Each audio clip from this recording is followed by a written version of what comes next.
할렐루야. 아마 여러분들 중에는 이제 저를 처음 보시는 분도 아마 계실 거고, 작년도에 제가 북한주에 와서 여러분들을 뵐 수 있는 기회도 있었고, 여러 교회들을 방문할 수 있는 그런 기회도 있었습니다. 근데 이제 저를 처음 보는 사람은 어디서 많이 봤다 하는 생각을 하시는 분들이 많이 계실 거예요. 그죠? 우리 젊은이들은 저를 보면 마주 환성을 부르고 어쩔 줄을 몰라요. 왜냐하면 저를 보면 슈퍼마리오를 봤기 때문에 이제 슈퍼마리오가 누군지를 잘 모르시는 분, 이제 세대 차이를 느끼시는 분이니까 내가 정말 네가 세대 차이를 느끼고 있구나 하시고 빨리 변화를 받으셔야 됩니다. 왜냐하면 지금이 소위 포스트 모더니즘이나 세계화인 글로벌라이제이션의 특징이 있다면 몇 가지가 있는데요. 변화라는 것하고 속도라는 것하고 무한 경쟁이라고 하는 이런 속에서 우리가 지금 살고 있습니다. 그래서 우리는 변화하지 아니하면 생존이 불가능하다 할 만큼 오늘 무서운 변화, 무서운 속도, 그리고 엄청나게 많은 이 무한 경쟁 시대에 우리가 살고 있기 때문에 영적으로나 육적으로나 우리가 정신을 바짝 차리지 않으면 안 되죠.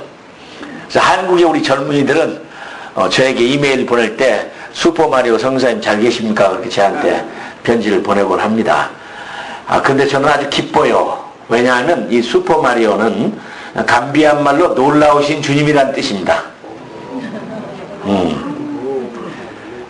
그러니까 제가 감히 주님의 이름으로 다니면서 복음을 전한다는 게 감격스럽기도 하고 좋기도 하고, 이 감비안 말로 부른 노래 가운데 모태제 곤톨 마리오 모만장코 슈퍼 마리오 그러거든요. 주님 외에는 아무도 없다. There is none holy as the Lord 할 때 부르는 그 찬송에 슈퍼 마리오가 들어갑니다. 제가 얼마나 기쁜지 몰라요. 저는 선교사로서 누린 특권이 아주 많았습니다. 제가 감비아에 갔을 때 저는 일하는 동네가 이 문명하고는 별로 그렇게 관계가 없는 그런 곳에서 사역을 했습니다. 그러니까 처음에 가서는 언어도 모르죠. 또 그러니까 선교를 어떻게 하겠어요. 아무리 예수님의 뜨거운 열정이 이만큼 차 있다고 해도 커뮤니케이션이 안 되면 복음 전파라는 것이 불가능합니다. 그래서 나이가 드신 분들은 선교가 어렵다라는 말을 하는 이유 가운데는 무슨 에너지가 없다든지 힘이 없다든지가 아니라 언어를 배워서 그 언어를 통해서 예수 그리스도를 증거해야 되는데 그게 어렵다는 거죠. 그게 어렵다는 거죠. 그러니까 저는 처음에 가서 선교를 뭘로 시작했냐면 저는 손톱깎이 갖고 시작했어요. 손톱깎이. 그러니까 아이들을 손톱을 깎아주면서 이제 가까이 만나고 친구가 되고 언어를 배우고 하나 둘 셋을 배우고 각종 명사를 배우고 색깔을 배우고 단어를 배우면서 하는데, 그러니까 이 우리 동네 아이들은 손톱깎이를 본 적이 없어요. 손톱깎이를 본 적이 없어. 이 사람들은 손톱이 깎아서 없어지는 사람들이 아니라 달아서 없어지는 사람들이에요. 얼마나 좋은 동네를 갔어요, 제가. 그죠? 손톱이 달아서 없어지는 것이지 깎아서 없어지는 사람들. 그러니까 손톱을 깎아주는데 무서워서 손가락을 내밀지를 못해요. 혹시 손가락 잘려주는 줄 알고. 이래요, 그냥 막 무서워서. 이런 속에서 손톱을 깎아주면서 가까이 지냈는데, 그러다 보니까 그런 곳에 이발소가 있습니까? 무슨 뭐가 있습니까? 그래서 저도 자연적으로 그 속에 살다 보니까 수염도 그냥 기르게 된 겁니다. 그래서 저는 산도둑처럼 밑에까지 다 길렀어요, 이렇게. 아주. 혹시 여러분들은 그러면 수염 때문에 너무 힘들었겠다. 안 깎고 사니까 그렇게 편하고 좋아요. 얼마나 좋은지. 하여튼 전기가 없으니까 저희는 해가 떨어지면 자고 해가 뜨면 일어나고, 근데 우리 집은 아주 그래도 전기가 있는 집이었어요. 왜냐하면 지붕에다가 솔라 패널을 올려가지고 자동차 배터리에다가 전기를 받아가지고 밤이면 12V 불을 쓰니까 우리 동네 사람은 우리 집이 도깨비 집인 줄 알아. 도깨비지. 제가 감비아 사람들을 가장 혼란에 빠지게 만든 게 만화영화입니다. 만화영화. 내가 어린아이들에게 복음을 전해야 되겠다는 것 때문에 주일학교부터 시작하는데, 아이들이 기가 막히게 좋아하는 게 만화영화잖아요. 그래서 제가 만화영화를 이제 그 발전기를 돌려가지고 보여주는데, 만화영화를 보여주는 날 다 도망가 버렸어요. 모두 다 도망가 버렸어요. 왜 도망가느냐면, 그래도 이분들은 영화라는 것은 그래도 한번 본 적이 있는데, 영화라는 건 직접 찍은 것인 줄 기억한다 이 말이야. 실제를 찍은 것인 줄. 그런데 저 영화는 어디서 찍었냐? 그죠? 톰 앤 제리를 보세요. 고양이와 쥐가 그렇게 싸우고 말을 하고, 도대체 어디서 저 영화를 찍었느냐? 아마 혼란을 준 거예요. 혼란을 준 거예요. 만화 영화라는 단어가 없었습니다. 근데 저 때문에 감비아에 만화 영화라는 단어가 생기는 게 어떻게 했냐면, 감비아 사람들은 백인은 귀신이라고 믿어요. 투바브 뭐 지놀레트 그렇게 얘기해요. 백인은 귀신이다. 비행기 만들어서 타고 다니죠. 그죠? 자동차 있죠. 오토바이 있죠. 텔레비전 있죠. 비디오 있죠. 컴퓨터 있죠. 이 사람들은 백인이라고 믿는 거예요. 백인이라고. 우리 동네 초등학교 교장선생님이 잘로라는 교장선생님인데, 그분은 공부 많이 하신 분이죠. 오늘 우리 집에 오는데 두리번 해서 제가, 잘로 교장선생님 제가 귀신으로 보이죠? 그랬더니 그분이, 글쎄 이정환 전선생님이 귀신은 아니더라도 그래도 가깝다는 생각이 듭니다. 아이고요. 야, 그분도 초등학교 교장 선생님도 내가 귀신으로 보일 정도니까 나머지야 물어볼 것도 없는 거죠. 그런데 제가 그 사람들의 확신을 준 것이 만화영화예요. 아, 맞다. 우리가 못 보는 세계, 백인들은 귀신이기 때문에 저 영화를 귀신들의 아이들이 노는 것을 찍은 거구나. 그래서 그 영화 이름을 진안대오 필름이라 그렇게 이름을 지었어요. 진안대오 필름이란 말은 귀신들의 아이를 찍은 영화다. 그래서 감비아에서는 만화 영화란 말이 나 때문에 만들어진 게 진안대오 필름 하면 만화 영화야. 참 그런 속에서 살다 보니까 제가 이제 뭐 이렇게 수염도 기르고 살았는데, 제가 이제 감비아 사역을 마치고 컨미션에 왔는데, 고민이 이제, 아니 뭐 비행기만 타면 공항에서 걸리는 겁니다. 이제 빈라덴을 닮아가지고 하여튼 뭐 조사가 얼마나 심한지, 그 할 수 없이 내가 턱수염은 깎아버리고 콧수염도 깎아야 되는데, 이거 없어지면 감비아가 흔적도 없이 없어져 버리는 거예요. 근데 감비아 흔적은 없어서는 안 되겠다 싶어 콧수염을 남기는 거니까, 여러분이 저 사람은 도대체 한국 사람인가 아닌가 근심 걱정하는 사람이 많아요. 제가 한국에 가서 이렇게 지하철을 타려고 하니까 젊은이가 쫓아와서 Hello, hi sir, may I help you? 그러더라고요. 아이 선생님 제가 뭐 좀 도와드릴 일이 없을까요? 이제 영어를 연습하려고 막 쫓아와서 참 재미있었습니다. 제가 이래서 여러분들에게 이런 모습으로 서게 하여튼 문화적인 차이를 느끼게 됩니다. 어쨌든 저는 감비아에 가서 얼마나 참 기가 막히게 참 하나님의 특권을 누리면서 지냈는지 몰라요.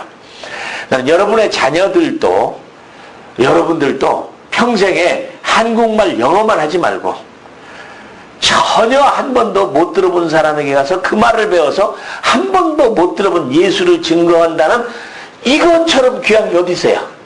저는 우리 세 식구만 쓰는 언어가 있기 때문에 아주 즐거워요. 아무도 못 알아들어요.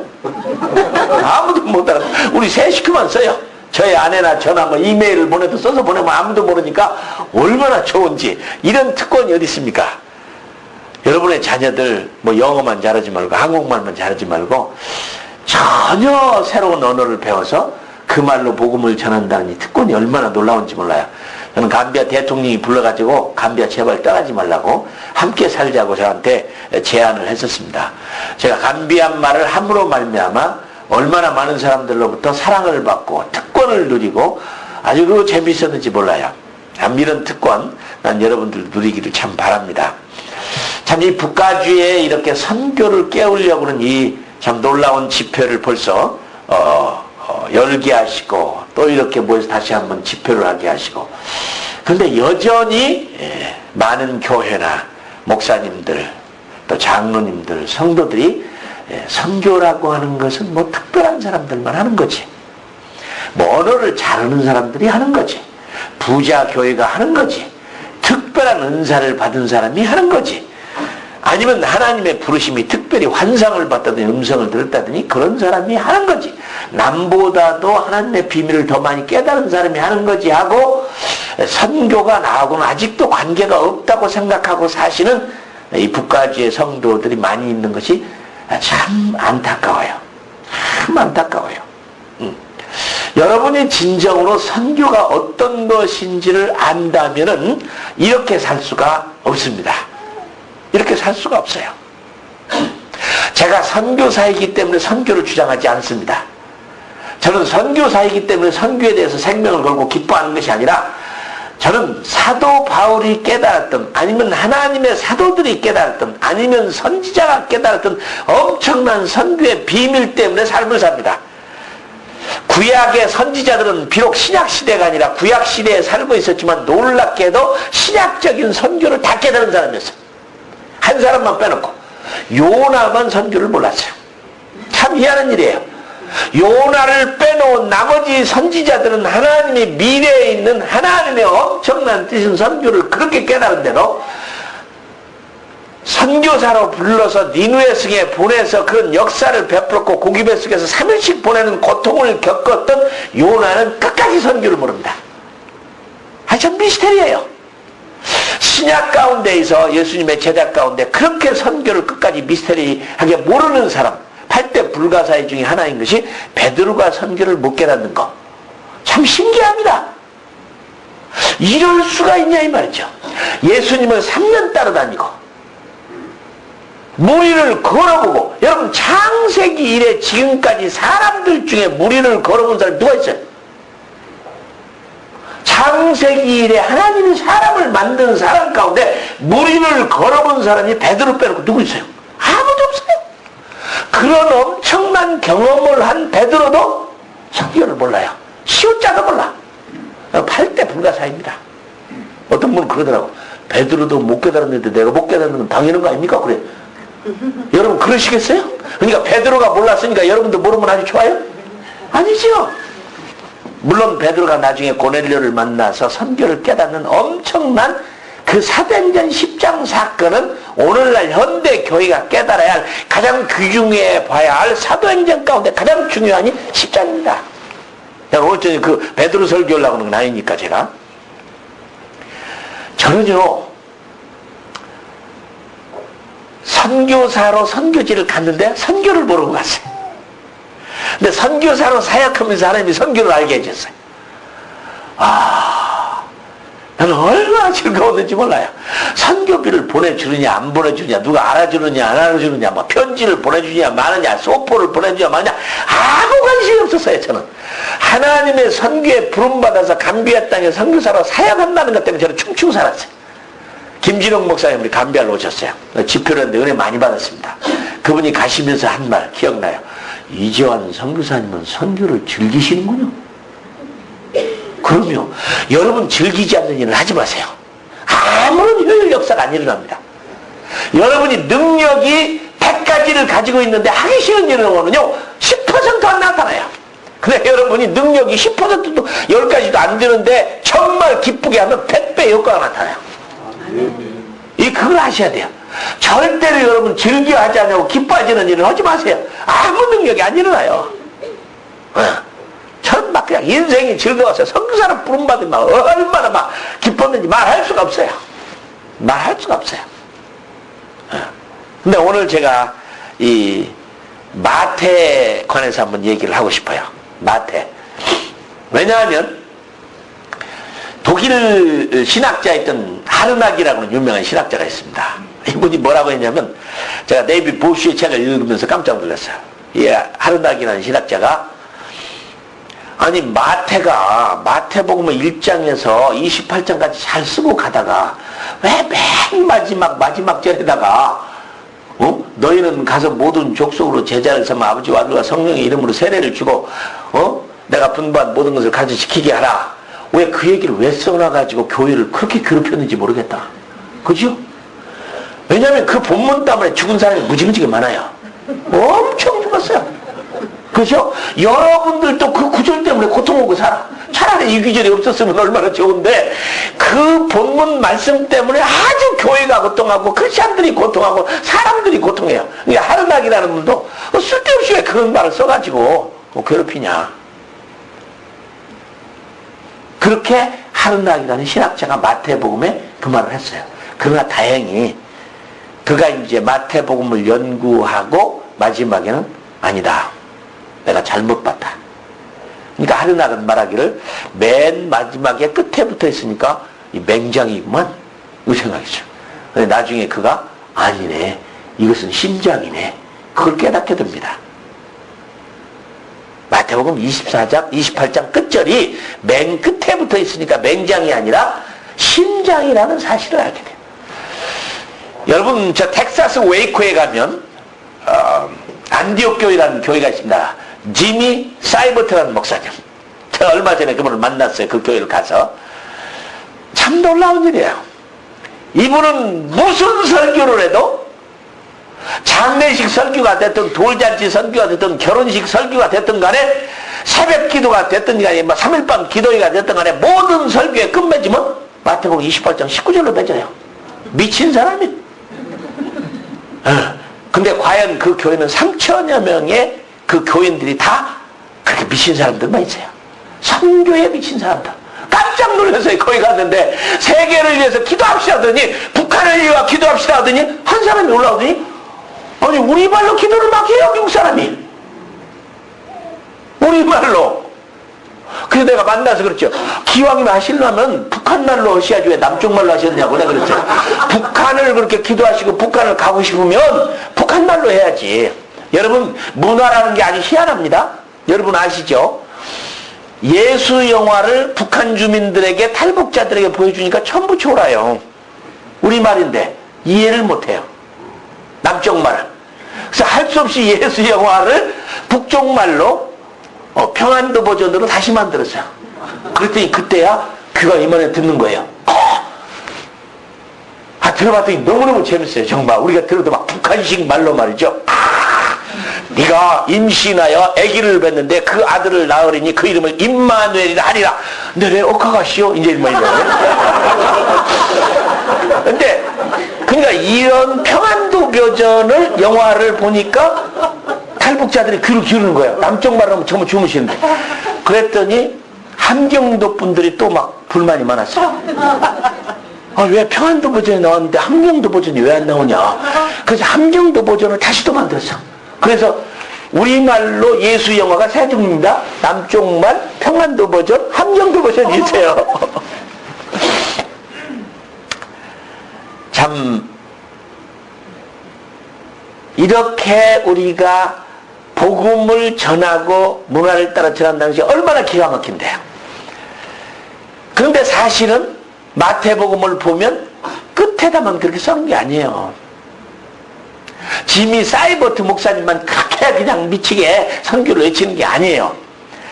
사실은요, 몰라서 그런데 마태복음을 오늘 여러분 다시 한번 볼 수 있는 기회를 제가 드리고 싶어요. 마태복음 1장 1절에 보니까 뭐라고 했냐면 아브라함과 다윗의 자손 예수 그리스도의 계보라 그랬어요.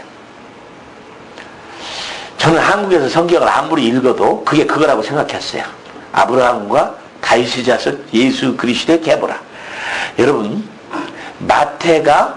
마태복음은 유대인을 위해 썼다고 말합니다. 그죠? 왜냐하면 구약을 가장 많이 인용을 했기 때문에 유대인을 확신시키기 위해서 썼다. 이게 전통적인 생각입니다. 근데 마태는 유대인입니다. 별명이 레위인지 진짜 이름이 레위인지 그 사람이 아니면 신분이 레위인지는 모르지만 레위라고 부르는 마태입니다. 그러니까 철저한 유대인이에요. 그런 이 유대인이 예수님을 만나서 변했습니다. 그래서 마태복음을 기록해요. 근데 제가 중학교 2학년 때인가 영화를 봤는데 예수님이 이렇게 세금을 걷고 있는 마태를 보면서 지나가면서 마태야 너는 나를 따르라. 그리고 그냥 가셔버리는 거예요. 그 영화에서 제가 중학교 때 본 영화지만 절대 이 잔상이 없어지지 않는 이유가 마태가 탁자 위에 있는 돈을 한번 바라보고 저만큼 가고 있는 예수님을 바라보더니 그냥 따라가는 거예요. 엄청난 충격이었어요. 아니, 그냥 예수님이 지나가면서 너는 나를 따르라는 말에 직장, 돈, 가정, 친구, 고향, 그 생각도 없이 그대로 놓고 따라가는 장면에 저럴 수가 있나? 여러분 그럴 수 있겠어요? 와, 이게 놀라운 얘기입니다. 무슨 말이냐면 저 가시는 예수님이 다 버리고 따라갈 수 있을 만큼의 가치 있는 분이라고 했기 때문에 따라간 거죠. 그죠? 우리 예수님을 따라야 할 그분이 그런 분이라 이 말이죠. 베드로 안드레가 그물을 깃고 있을 때 예수님이 와서 내가 사람 낚는 어부를 만들게 하라 그랬죠? 나를 따르라 그랬죠? 모든 것을 버려두고 즉시 조천이라고 써있어요, 성경에. 그죠? 어떻게 이런 일이 벌어지는가? 이게 가능한 일인가? 그러니까 내가 따르는 예수님이 모든 것을 포기할 만큼의 가치가 있는 분이라고 안 느껴지면 못 따르는 겁니다. 그런데 오늘날 얼마나 많은 크리스천들이 예수를 믿으면서 못 따라요. 따른다고 하는데 즉시 모든 것을 버려도 그걸 못 쫓아요. 그 말은 무슨 말이냐? 버릴 만큼의 예수님의 가치가 없는 분이요. 그렇죠? 이론적으로.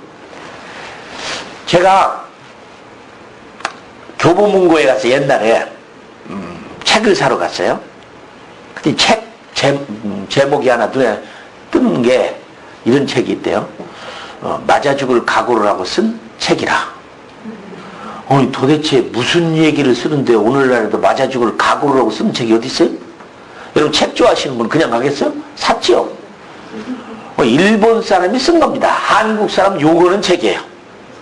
한국 사람의 이상한 풍습들 다 써놓은 책입니다.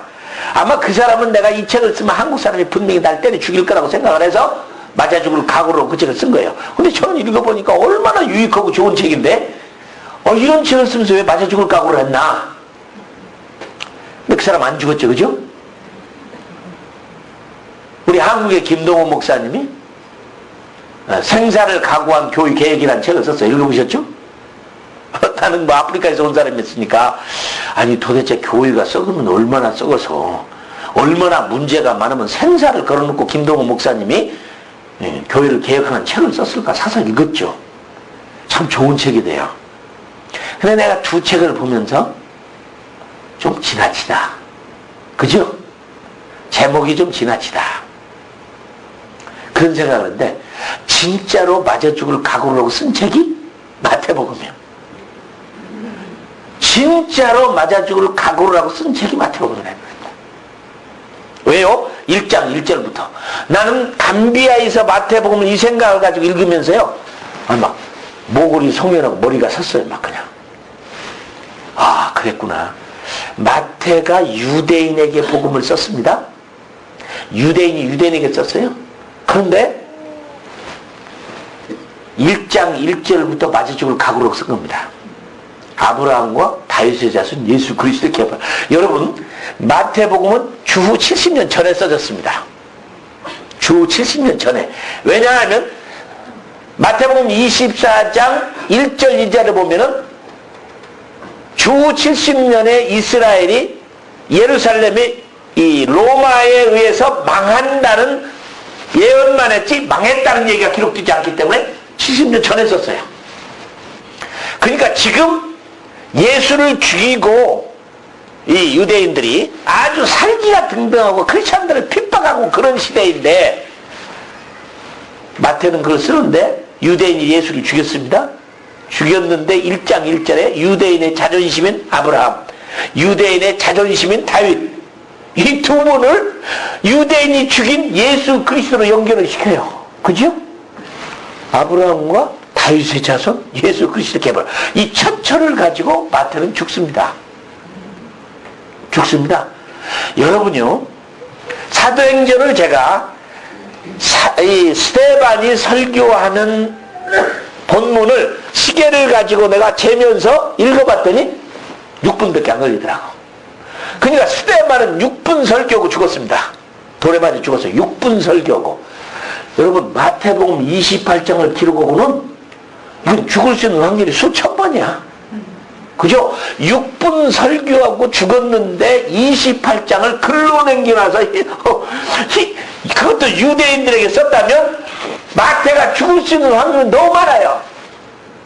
죽으려고 작정한 겁니다. 유대인의 자존심 아브라함 지금 보세요. 왜 세계는 이렇게 어렵게 많은 이런 문명의 충돌 가운데에서 살고 있느냐? 아브라함 때문이에요. 유대인이 아브라함을 포기합니까? 이슬람이 아브라함을 포기합니까? 기독교인이 아브라함을 포기합니까? 절대로 포기하지 않아요. 유대인이 아브라함을 포기하면 유대인이 아니고, 이슬람이 아브라함을 포기하면 종교가 없어져 버리고, 우리가 아브라함을 포기하면 우리가 누구의 자손이에요? 기독교가 없어요. 이 중요한 아브라함을 유대인의 자존심, 그 다음에 유대인에게 있어서 최고의 진짜 자존심은 다윗입니다. 여러분 이스라엘의 국기가 다윗의 별입니다. 그죠? 다윗은 유대인들의 자존심입니다. 그리고 구속사회에서 가장 중앙에 있는 게 다윗입니다. 근데 이분을 예수 그리스도 유대인들이 죽인 예수 그리스도의 연결을 딱 시켜요. 죽어요 1절부터. 마태는 죽을 각오로 쓴 겁니다. 죽을 각오로 하고 썼어요. 맞아 죽을 각오로 하고 1장 1절부터 소름이 끼치더랍니다. 근데 저는 느끼는 거예요. 여러분 생명을 걸지 않는 것도 진리입니까? 생명을 걸지 않는 것도 진리입니까? 아닙니다. 가짜입니다. 죄송하지만 우리는 오늘날에 너무 쉽게 예수를 믿고 있어요. 아마 로마 시대에 있었던 핍박이 있었다면 우리가 과연 지금 예수를 잘 믿고 있을지도 의심스러워요.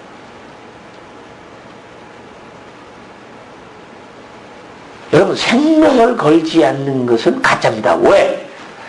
생명을 걸 만큼의 가치가 있다고 느끼지 않기 때문에 안 그런 겁니다. 그죠? 여러분 마태복음을 기록할 당시는 예수를 주라고 부르면 죽든지 감옥에 갇히든지 핍박을 받든지 도망가든지 그랬습니다. 그렇죠? 마태는 생명을 걸었어요. 생명을 걸었어요. 오늘날에는 예수 믿는 게 굉장히 액세서리가 됐죠. 우리 종교 하나는 가져야지. 그 중에 그래도 기독교가 제일 나은 것 같은 게 예수 믿어야지. 그럼 뭐 교회 좀 가고 뭐 충성스럽고 먹고 살면 되겠지. 이렇게 하는 거 아니죠. 여러분 저는 감비아는 세네갈 이렇게 둘러싸여 있는데 세계적으로 유명한 게요. 그 세네갈 다카 하면은 젊은이들이 금방 떠오르는 게 다카 랠리라고는 자동차 경주입니다. 젊은이들 금방 알게 다카 랠리. 세계에서 가장 유명한 자동차 경주입니다. 죽음의 경주라고 하죠. 불란서 파리에서 자동차를 타고 젊은이들이 막 피가 끓는 젊은이들이 막 우리나라 젊은이들 참석하더라고요. 자동차를 타고 바로 스페인을 거쳐서 모로코를 거쳐서 모리타니아를 거쳐서 사하라 사막을 거쳐서 그 세네갈 다카까지 가는 죽음의 경주인데요. 제가 있을 당시까지만 해도 젊은이들이 얼마나 죽었냐. 한 40여 명 죽었어요. 40여 명 죽었어요. 요즘 신문에도 다카 랠리가 있을 때마다 죽는 얘기가 나옵니다. 무섭습니다. 아니 그 피 끓는 젊은이가 자동차 경주에서 그랑프리를 넣겠다고 그 다카까지 가는 자동차 경주에서 참석해서 그게 수없이 죽어요. 그럼 우리 젊은이들은 그랬죠. 에이 전 선생님 자동차 경주 그 스피드가 얼마나 신이 나는 건데요. 그 그랑프리를 얻기 위해서 그 생명을 잃으면 가치 있는 거죠. 이렇게 말할지 모르겠습니다. 여러분 그렇습니까? 이 귀중한 생명을 거기다 그냥 그랑프리를 얻기 위해서 한번 죽는 게 가치가 있습니까? 가치 있어요? 없죠. 한 번밖에 없는데 다시 돌아오는 것도 아닌데. 참 놀라워요. 이 젊은이들이 자동차 경주에는 생명을 걸다니요. 자동차 경주에 얼마나 많은 사람들이 비본질적인 것에는 생명을 거는지 몰라요. 비본질적. 여러분 에베레스트산 올라가려고 얼마나 많은 사람이 죽었어요. 나 최근에 읽은 책 가운데는 한 주부가 주부가 남편도 두고 아들, 딸도 있는데 그 알파입니다. 그렇게 올라가고 싶어해요. 그래 막 겨우 동의를 얻어서 아들, 딸들에게 동의를 얻고 남편의 동의를 얻어서 그 히말라야를 갔다가 그냥 뭐 떨어져 죽어버리고 맙니다. 야, 그렇게 생명을 걸고 가족도 뒤에 두고 그렇게 산을 타야 될까요? 아, 이재환 전사님 뭐 알파인이 아니라 산 타는 거 모르니까 그러시겠죠. 글쎄, 좀 뭐 모르니까 할 수 없지만 정말 가족들을 다 두고 그렇게 그냥 죽어버렸잖아요. 그럴 만한 가치가 있는 것인가? 제가 우리 아들하고 말입니다. 그 번지점프 같은 거 하는 거, 막 이렇게 오르락내리락 막 올라갔다 내려갔다 떨어지는 거 막 그런 거 타는 거. 저들 그걸 한번 타자고 그래서 야, 난 못한다. 너나 타라. 근데 자기 엄마가 옆에 있다가 여보, 좋은 아버지가 되려면 아들하고 한 번쯤 타주지 그렇게 안 하느냐고. 제가 좋은 아버지를 되려고 같이 타다가 혼났어요. 다시는 절대로 안 타기로 결심을 했죠. 그래서 내가 거기 번지 점프하는 분한테 물어봤어. 이거 하다 죽은 사람 있습니까? 그러니까 죽은 사람 있대요. 여러분, 한 번의 인생이 그 재미있는 번지 점프 한 번 하다 떨어져 죽었다. 아깝잖아요. 그잖아요. 혹시 그까짓 거 한 번의 인생인데 멋있게 그렇게 하면 죽으면 뭐 하다 하면 죽으면 얼마나 좋습니까? 그럼 내가 묻겠어요. 여러분 여기 혹시 100만 불에 여러분 목숨 파실 분? 흔들어봐. 100만 불에 목숨 파실 분? 없어요? 200만 불. 한 300만 불. 혹시 여기 죄송해요. 용서하세요. 한 60 넘으신 분들은 많이 사셨는데 나머지 가족을 위해서 한 번 한 300만 불에 팔아서 식구들 좀 잘 살게 하고 어차피 갈 것 좀 미리 가면 안 돼요? 그러신 분 없어요? 없죠? 내일 죽어도 절대로 안 팔죠. 이렇게 귀중한 생명을 세상에 많은 사람들은 그냥 버려요.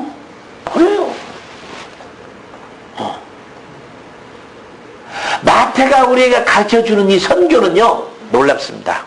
마태는요, 맨 끝절에 선교를 쓰는 게 아니라 마태가 걸었던 것은 바로 마태복음 28장의 심장이라는 그 말을 하기 위한데 1장 1절부터 선교로 쓰는 겁니다. 여러분, 성경에서 선교가 시작되는 것은 창세기 12장에 아브라함이 하나님이 열국의 아비로 부르면서 하나님의 나라가 만들어져 갑니다. 하나님의 나라는 아담 때부터 만든 게 아닙니다. 하나님은 아브라함 때부터 하나님의 공동체를 만들어가요. 그래서 아브라함은 절대 안 죽어요. 계속 또 나오고 저 계시록까지 우리 아브라함은 안 죽어요. 아브라함은 곧 하나님이 세우신 천국입니다. 왜요? 나사로가 죽어서 어디 갔다고 써있어요? 아브라함의 품에 갔다고 써있어요. 성경은 처음부터 아브라함을 불러서 하나님의 구속사를 선교의 흐름을 통해서 세우는 겁니다. 근데 마태는 그걸 알기 때문에 1장 1절부터 아브라함과 다윗의 자손 예수 그리스도 개보라. 제가 더 시간이 없기 때문에 다윗을 얘기할 수는 없지만 이미 마태는 마태복음 1장 1절부터 끝장까지 하나님의 선교를 통해서 이루는 하나님의 이 엄청난 선교의 미스터리를 말하고 있는 겁니다. 그러니까 마태는 선교에다 생명을 거는 거예요. 가능이 있다. 이 선교 필요하다. 그래서 1장 1절부터 그 얘기를 하는 겁니다. 왜냐하면 그 다음에 족보를 보면 여러분 아시죠? 이 족보는 심상치 않은 직보예요. 유대인의 족보가 아니에요. 전혀 유대인의 족보가 아니에요. 선교 족보입니다. 억지로 맞춘 14대가 아니면서도 14대를 억지로 맞춰서 정확하게 하나님이 그 선교의 족보를 만들어가는 것을 쓰고 있어요. 참 희한한 건 이 족보 가운데는 들어가서는 안 되는 사람, 부도덕한 사람, 이방인들, 절대로 용납할 수 없는 사람들이 그 안에 다 들어갔어요. 이거 무슨 말이냐? 누구든지 그리스도 안에 있으면 새로운 피조물이라 이전 것은 지나갔으니 보라 새로 싶다.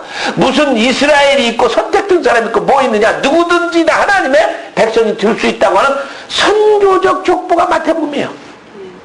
난 그 중에 뭐 이방인 여자들 다 들어간 거 이해가 안 되는 분 하나는 밧세바입니다. 다른 사람은 이해가 되지만 밧세바가 끼었다는 것은 도무지 이해가 안 돼요. 밧세바가 하나님의 족보에 들어갈 수 있는 것은 없어요. 대낮에 옷 벗고 목욕하다가 다윗을 유혹해서 죄를 짓게 만들었던 것밖에 아무것도 없어요.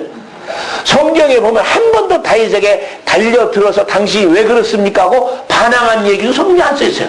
그러니까 그 족보에 들어갈 수 있는 이유가 아무것도 없어요. 그런데도 그분이 그 족보에 들어간 걸 보니까 희망이 생겨요. 그 사람이 들어갔더라면 못 들어갈 사람 없다. 그렇잖아요. 못 들어갈 사람이 없어요. 다 들어가는 거죠.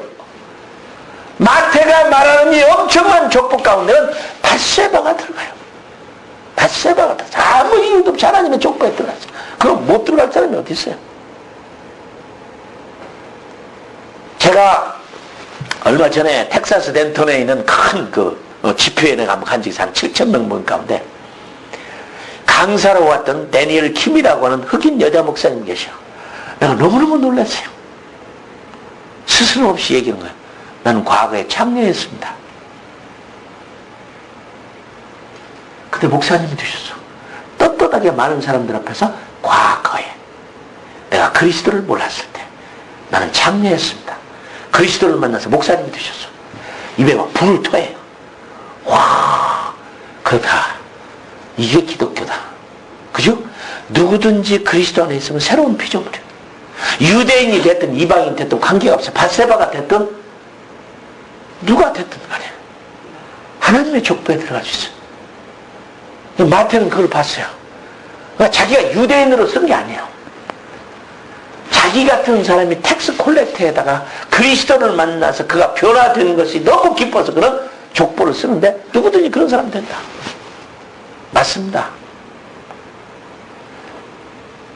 제가 오래전에 카나다에서 어떤 교회에 축사를 하러 갔어요. 인디안 교회에 축사를 갔어요. 이 인디안 교회가 이제 세워져서 목회를 하는 목사님이 있는데 어떤 분인지 아세요? 그분은 카나다 법정에서 사형 선고를 받은 분이에요. 그는 아내를 권총으로 쏴 죽여버렸어요. 그래서 그는 사형 선고를 받았어요. 근데 감옥 속에서 주님을 만났어요. 감옥 속에서 통신으로 신학 공부해서 감옥 속에서 목사 안수를 받았어요. 죽기 전에. 사형 선고를 받았어요. 날짜를 기다리고 있어요. 그런데 어느 날 그 감옥에 있는 간수장이 부르는 거예요. 여보세요. 우리 카나다의 법은 당신을 사형을 시키겠지만 법은 당신을 용서 못하지만 내가 보니 당신은 이 감옥 속에서 주님 만났지, 목사 됐지, 당신은 새 사람이 된 것이 내가 확신이 됩니다. 그러니 금요일날 풀어줄 테니까 가서 목회하고 주일날 저녁이면 감옥으로 돌아오세요. 여러분 전 세계에 이런 일이 있을 수 있어요? 사형수를. 그래서 그분은 금요일날 풀어줘요. 그럼 금요일날 가서 인디안 교회를 하고 목회를 하고 복음을 전하고 다 끝난 주일날 저녁은 감옥으로 돌아가는. 내 감옥으로 실어가 줬어요? 이게 기독교만이 가능한 거 아닙니까? 그죠? 그 사람 사형 선고를 받으니까 도망가 버리면 이건 문제가 있는 거죠. 그죠? 사형수야. 이게 기독교예요. 과거에 장녀였지만 목사님이 되어서 그 놀라운 말씀 메시지를 전해. 내 메시지를 듣네. 막 굉장해요. 이게 바로 기독교. 새로운 피조물.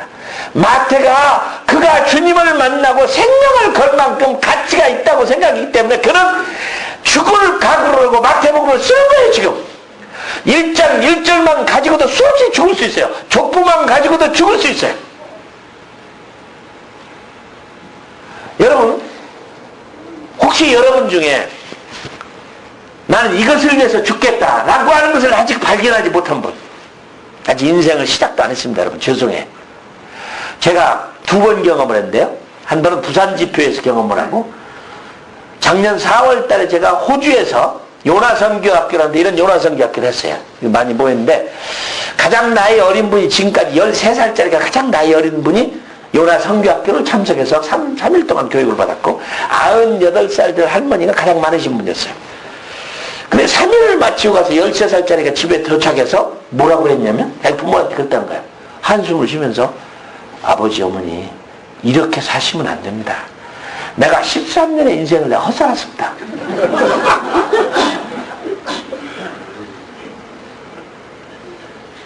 자기가 13년의 인생을 헛살았다는 거예요. 그 부모가 그냥 너무너무 놀란 거예요. 그냥 너무너무 놀란 거예요. 이 아이가 어리지만 복음을 받고 공부를 한 다음에 느끼는 게 이렇게 엄마 아빠 이렇게 사시면 안 됩니다. 내 13년 인생을 헛살았습니다. 나는 그 말을 들을 때 나이 50이 되든 60이 되든 70이 되든 내가 이 일에다 생명을 걸어야지. 그런 가치를 아직 못 발견하는 사람은 죄송해요. 인생이 시작도 안 됐어. 그죠? 뭘 위해서 사시는 거예요? 먹는 것을 위해서 목숨을 걸고 사시는 거예요? 돈 버는 것을 위해서 목숨을 걸고 사시는 거예요? 아니, 뭐예요? 내 한 번의 인생인데, 내 이 가치 있는 이것을 위해서 내가 생명을 바쳐야 되겠다는 아직 그런 결심이 없으신 분은, 그런 가치를 못 발견하신 분은 아직 인생이 시작 안 된 겁니다. 죄송해요. 80이 돼도 90이 돼도. 마태는 예수님을 만나고 나서 이분은 내가 내 직장을 버릴 만큼, 내 인생을 버릴 만큼, 내 식구를 버릴 만큼 내가 그런 가치가 있는 분이다 했기 때문에 모든 걸 놓고 달거라 이 말이죠. 그러니까 우리의 신앙의 고백이라고 하는 것은 50%의 고백은 가짜입니다. 90%의 고백도 가짜입니다. 99.9%도 가짜입니다. 예수님이 나의 주님이시라고 하는 고백은 100%가 되어야 그것은 고백이 되는 겁니다. 왜냐? 구약에서 하나님께 나아갈 때는 제사를 드는데 제사를 드리면 양을 번제를 드렸어요. 목을 자르고 팔을 자르고 가를 따서 다 죽여버리고 나가서. 그러니까 나를 한 제사로 드린다는 말은 여러분 99.9%는 죽고 나머지 1%가 살아있다고 하면 살아있는 제물이 됩니까? 목이 다 잘라버리고 팔이 다 잘라지고 다리가 잘라져버리는데 무슨 99.9%예요? 나는 한국의 헌신 예배는 별로예요. 왜냐하면 내가 헌신 예배를 드릴 때는요, 목욕하고 옷 갈아입고 돈을 세탁해서 대리미로 데려가고 성경에 꽂아놓고 그 1시간은 두 손으로 모으고 내가 얼마나 어렸을 때 정성으로 헌신 예배를, 학생 헌신 예배나 헌신 예배를 참석했는지 몰라요. 그러나 그거 다 끝난다고 하면 나오면서 끝나버렸어요. 그런데 예배만 그렇지. 그런 헌신 예배를 누가 못 드려요? 하루에 헌신 예배 누가 못 합니까? 일주일에 헌신을 누가 못 합니까? 한 달에 헌신을 누가 합니까? 1년에 헌신을 누가 못 합니까? 성경이 너희 몸을 하나님이 기뻐하시는 산 제물로 드리라는 말은 이걸 자르고 다 죽은 거였죠. 그래서 사도 바울은 그가 말하기에 나는 날마다 죽노라 했지. 여러분 교회에 문제가 왜 생길 줄 아세요? 성도들의 왜 문제가 생길 줄 아세요? 왜 서로 싸우는 줄 아세요? 그들은 살아있기 때문에. 헌신이 95%. 그래서 싸우는 거야. 죽은 사람이 싸우는 거 봤어요? 죽은 사람이 싸우는 거 봤어요? 죽은 사람 안 싸워요. 못 싸워요. 그러니까 마태는 벌써 예수님을 만나는 순간에 그분이 따르라고 할 때, 마태복음을 기록할 때 죽는 것이 문제가 아니었다 이 말입니다. 내가 진실을 얘기하고 죽으면 죽는 거지. 그냥 1장 1절부터 소름이 끼친다 이 말이야. 근데 이 생명을 건 게 그냥 걸은 게 아니라 마태복음 28장 끝장에 세계 선교를 통해서 주님 오는 나라를 예비하기 위한 것이 내가 생명을 걸 만큼 가치가 있다 말입니다. 선교라는 게 가치가 있는 거예요.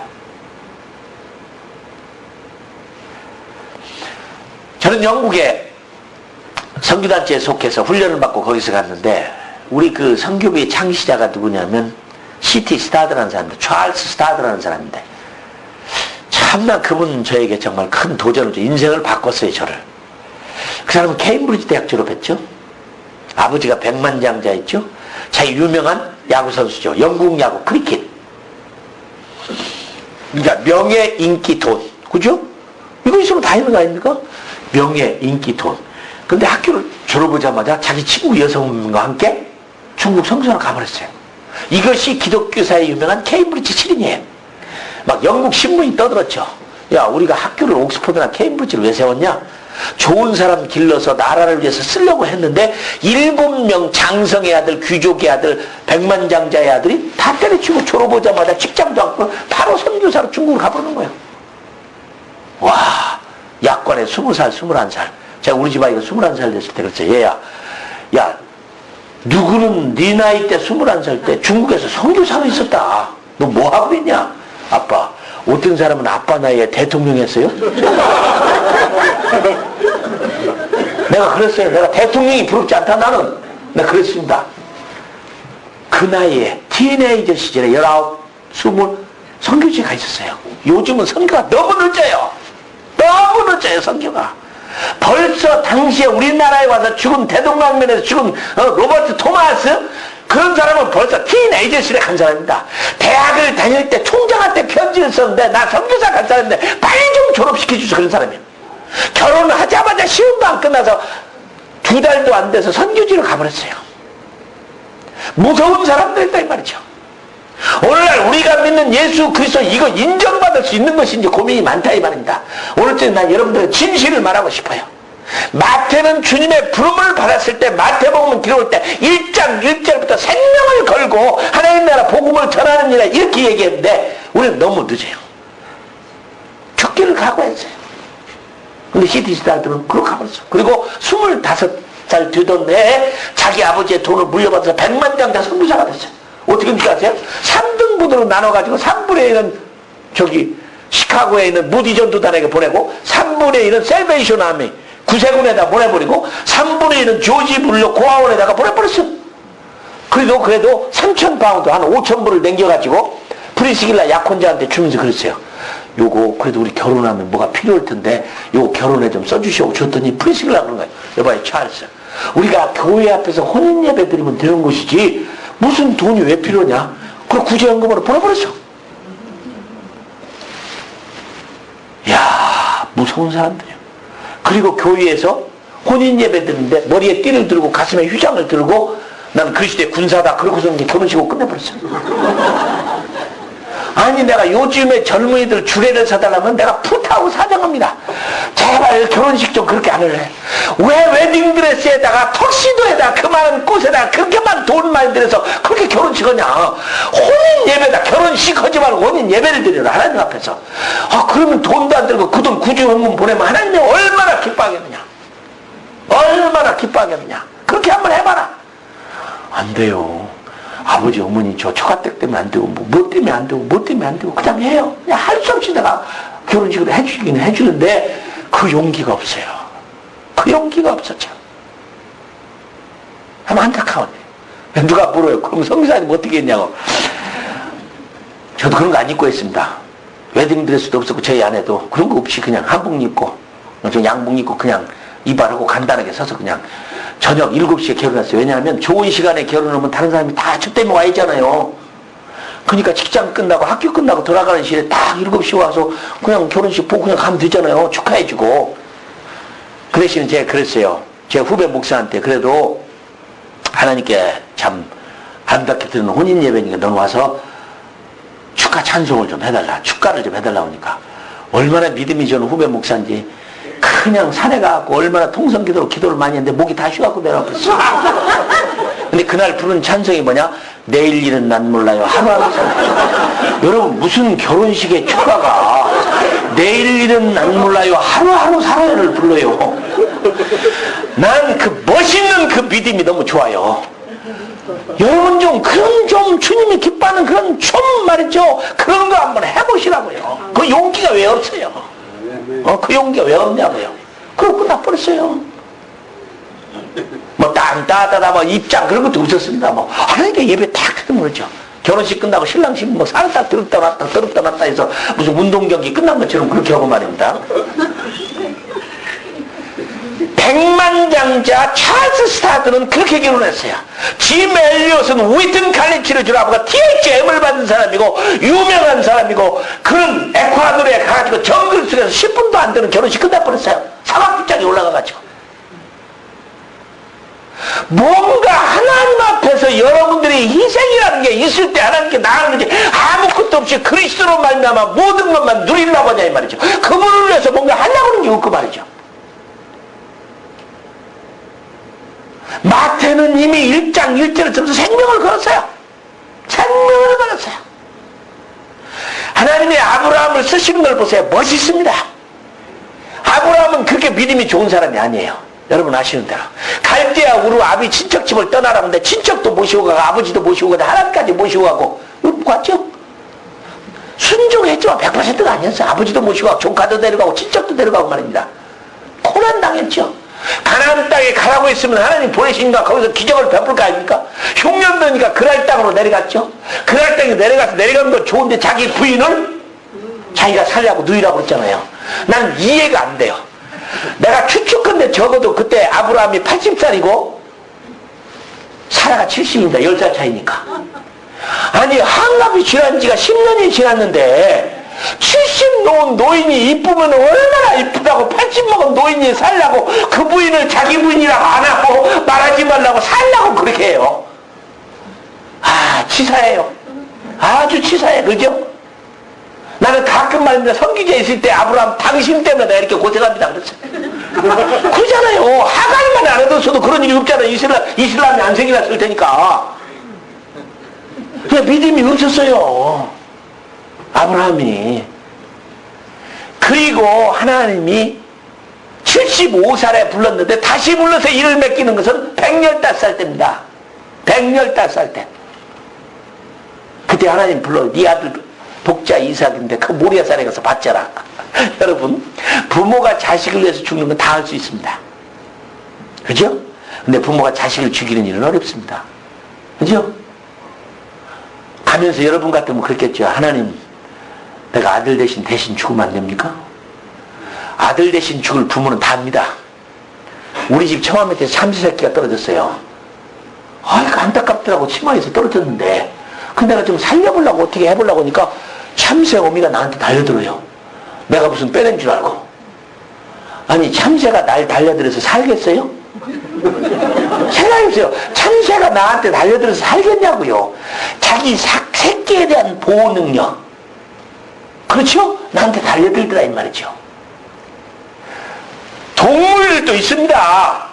그러나 하나님이 아브라함을 자식을 죽이라는 건 가슴에 칼을 품고 가서 밧줄을 가지고 와서 묶어서 그 아들을 찔러서 목을 자르고 팔을 자르고 다리를 자르는 것 여러분 하겠어요?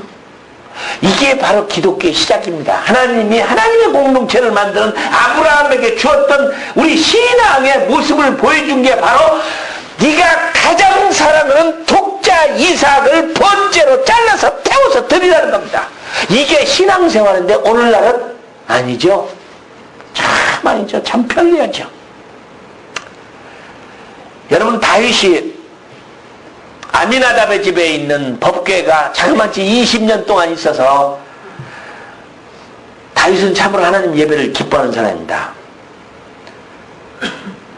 한 3만 명 동원해가지고 아미나답의 집에 있는 법궤를 가져오다가 여러분 우사가 죽어서 베레스 우사 사건을 만드는 게 여러분 잘 알죠. 수에다 싣고 오다가.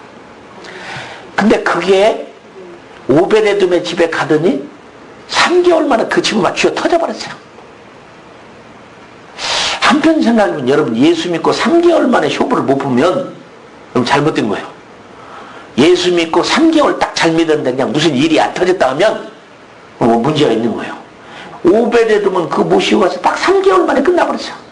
막 쥐어 터져버렸는데 막 축복이 막 그냥 흘러 넘치고. 재미있는 건 아미나답은 그 법궤를 20년간 모시고 있었는데도 아들만 죽었어. 그죠? 20년 동안 법궤를 모시고 있었는데도 재미가 없었어요. 아들만 죽고 말았어. 오베데돔은 3개월 모셨는데 터져버렸어. 다윗은 그걸 봤을 때 고민했어요. 뭐 때문이냐? 그랬더니 발견한 게 레위기서에 있는 말씀대로 그 법궤를 수레에다 싣고 오는 게 아니라 사람이 메고 와야 됐죠. 무슨 말이냐? 오늘날 얼마나 많은 사람들이 그 법궤를 수레에다 싣고 가는지 몰라요. 편하게, 아주 편리하게. 요즘 다 예수 편리하게 믿으려고 합니다. 아주 편리하게 믿으려고 합니다. 그렇게 복이 있어요? 없어요. 자기가 메고 가야지. 나는 예배는 노동이라고 생각합니다. 하나님을 예배하는 건 노동이에요. 주일날 하루 딱 가서 그 예배 1시간 드리고 돌아와갖고 나는 크리스찬이다. 나 모르겠습니다. 난 몰라요. 모른다고 말하는 게 제일 좋아요. 그 사람이 천당 갈지 안 갈지 난 몰라요. 왜요? 10 처녀가 신랑 기다리다가 똑같이 기다리고 불 켜서 키고 있었는데 5을 만나고 5을 못 만났으니까 나는 만난 5만 얘기하지 안 만난 5 얘기는 하고 싶지 않아요. 그건 여러분이 생각하세요. 내가 괜히 잘못 해석했다가 뭐 성경 잘못 해석했다 소리 들으니까 하여튼 만난 5만 얘기할 거예요 난. 그죠? 만난 다섯은 만났어요? 다섯은 만났어요. 우리의 신앙생활이 마태 신약성경을 쓰는 마태는 1장 1절부터 생명을 걸었고 생명을 걸 만큼 가치가 있었다고 생각해서, 그리고 하나님의 사람들은 다 그렇게 살았어요. 아브라함도 독자 이삭을 죽이려고 칼을 품고 가는 115살 노인이 무슨 희망이 있었겠어요? 115살 된 노인이 하나밖에 없는 아들을 죽이려고 칼을 품고 가는 그 마음을 하나님이 보신 거 아니에요? 내가 주님을 사랑하는 것이, 난 여러분 그렇게 말하고 싶어요. 360을 하나님을 잘 섬긴다는 거, 못 얻는 거 하나님도 아세요. 우리 육신을 가진 사람들이기 때문에, 그죠? 그러나 단 한 번만이라도 하나님을 뿅 가게 해보세요. 한 번만이라도. 한 번만이라도. 오벳에돔은 3개월 동안 법궤를 모셔서 기가 막히게 은혜를 받은 사실을 알고서는 그 다음 성경을 계속 읽어보니까 놀랐더라고. 오벳에돔이 성전의 문지기로 취직을 해요. 그 경험한 다음에 나 다 싫다. 나는 성전의 문지기로라도 좋다고 오벳에돔은 성전의 문지기로 서서 일하는 게 성경에 나와요. 와, 그렇지. 하나님을 경험하고 하나님을 보고 하나님이 뭔지를 아는 사람은요, 성전 문지기 아니라 별거라도 관계없어요. 생명을 걸지 않는 건 가짜입니다. 생명을 걸지 않는 건 가짜예요. 마태복음 8장 11절 12절에 보면 기가 막힌 얘기가 있어요. 여러분, 백부장이 이 예수님이 길을 가는데 종을 보내서, 예수님 우리 종이 병드는데 와서 고쳐주세요 하니까 예수님이 너무 좋아서 가자 그랬더니, 나는 예수님을 못 모십니다. 나도 부하가 있어 가라 하면 가고 오라면 오라는데 말씀만 하세요. 예수님 너무 놀라가지고 하시는 말씀에, 내가 이스라엘 중에 이렇게 큰 믿음을 가진 사람을 못 봤다. 그리고 그 다음에 예언의 말씀을 잘 보셔야 돼요. 장차 동서로부터 많은 사람이 와서 아브라함과 이삭과 야곱의 자리에 앉으려니와 나라의 본 자손들은 밖에 쫓기나 이를 갈미시라. 예수님은요, 본인은 한 번도 어릴 때 애굽을 간 거 빼놓고는 외국을 나가본 적이 없는 분입니다. 그러나 놀라운 것은 예수님은 살아계시는 동안에 선교를 말씀한 적이 없어요. 성경 찾아보세요. 사복음서를 읽어보세요. 예수님은 살아계시는 동안에 선교를 명령한 적이 없어요. 오히려 10장 6절 7절은 뭐라고 했느냐면, 예수님 제자들을 보내면서 이스라엘 너희들이 이방인의 골로 가지 말고 사마리아 땅에도 가지 말고 이스라엘의 인자는 잃어버린 양 위에는 보내심을 받지 않았다. 가지 말라고 그랬어요. 그게 누가 선교를 알겠어요? 가지 말라고 했는데, 사람들이 그 말에 오해하는 사람이 참 많아. 예수님이 왜 선교 명령을 못했느냐? 속은 그렇게도 선교를 가고 싶었지만 못한 이유는, 그럼 그때 그들이 가서 무슨 얘기를 해요? 십자가가 없는, 복음이 없는 얘기를 뭘 전해요? 때가 아니기 때문에 예수님은 말씀을 못 하신 거예요. 때가 아니었기 때문에. 그런데 예언의 말씀을 했죠. 백부장이, 로마의 백부장이 큰 믿음이 있는 것을 보시는 순간에, 아, 이들이 돌아가서 전 세계에 복음을 전할 것을 아시고 앞으로는 동서로부터 와서 이방인들이 아브라함과 이삭과 야곱의 자리에 앉으려 나라의 본자손들은 밖에 쫓겨나 이를 가면 슬픔을 미스라. 여러분, 이 말 한마디만 가지고 마태는 맞아 죽었어요 벌써. 그렇죠? 아니, 스테반은 그 좋은 설교 6분 하고 죽었는데 마태는 아예 말하기를 나라의 본 자손들은 밖에 쫓겨나 이를 가면 슬피시라. 그 말을 마태복음을 써놓고 안 죽어요? 100번 죽지요. 100번 죽어요. 마태는 확실하게 복음의 진리를 깨달은, 선교의 엄청난 비밀을 깨달은 사람입니다. 앞으로 이방인이 주 앞에 돌아올 것과 아브라함과 이삭과 야곱이 이방인에 연결될 것을 이미 하셨어요. 제가요, 혹시 인천공항에 딱 도착해가지고 마이크로폰을 쓰고, 사랑하는 조국 동포 여러분, 독도는 일본 땅입니다. 그러겠어요. 제가 인천공항에 내려서 마이크로폰 두고, 사랑하는 조국 동포 여러분, 오해하지 마세요. 독도는 일본 땅입니다. 그럼 다 가만히 놔두겠어요? 가만히 안 놔죠. 감옥에 집어들더니 정신병원으로 보내더니 추방을 시키더니 무슨 일도 하겠죠. 마태는 그 정도가 아니라니까요. 그 정도가 아니요. 나라의 본 자손들은 밖에 크게 쫓겨나서 이를 갈며 슬픔을 믿고 장차 동서로 많은 사람들이 와서 아브라함과 이삭과 야곱의 자리에 앉는다. 이 예수님의 간절한 예언을 듣고도 이 말씀을 듣고도 선교를 못 깨달으면 도대체 누가 선교를 깨닫는 겁니까? 말이 안 돼요.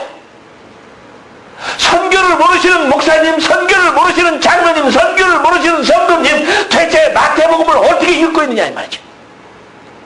안 해도 좋고 특별한 사람만 하는 것이고 나는 아니라고 말할 수 있는 일이 구절이 어디 있냐 이 말이죠. 마태는 이 선교를 보는 순간에 직업도 직장 다 버리고 맞아 죽을 각오로 1장 1절부터 그렇게 썼고, 아예 그 구절은 또 하나 세례 요한의 말을 빌려서 마태복음에 기록한 말은, 마태가 뭐라고 했어요? 이 독사의 자식들아, 너희 속으로 아브라함이 너희 조상이라고 생각지 마라. 하나님은 이 돌들로도 아브라함의 자손을 만든다. 이런 모욕이 어디 있습니까? 그것을 기록했어요, 성경에.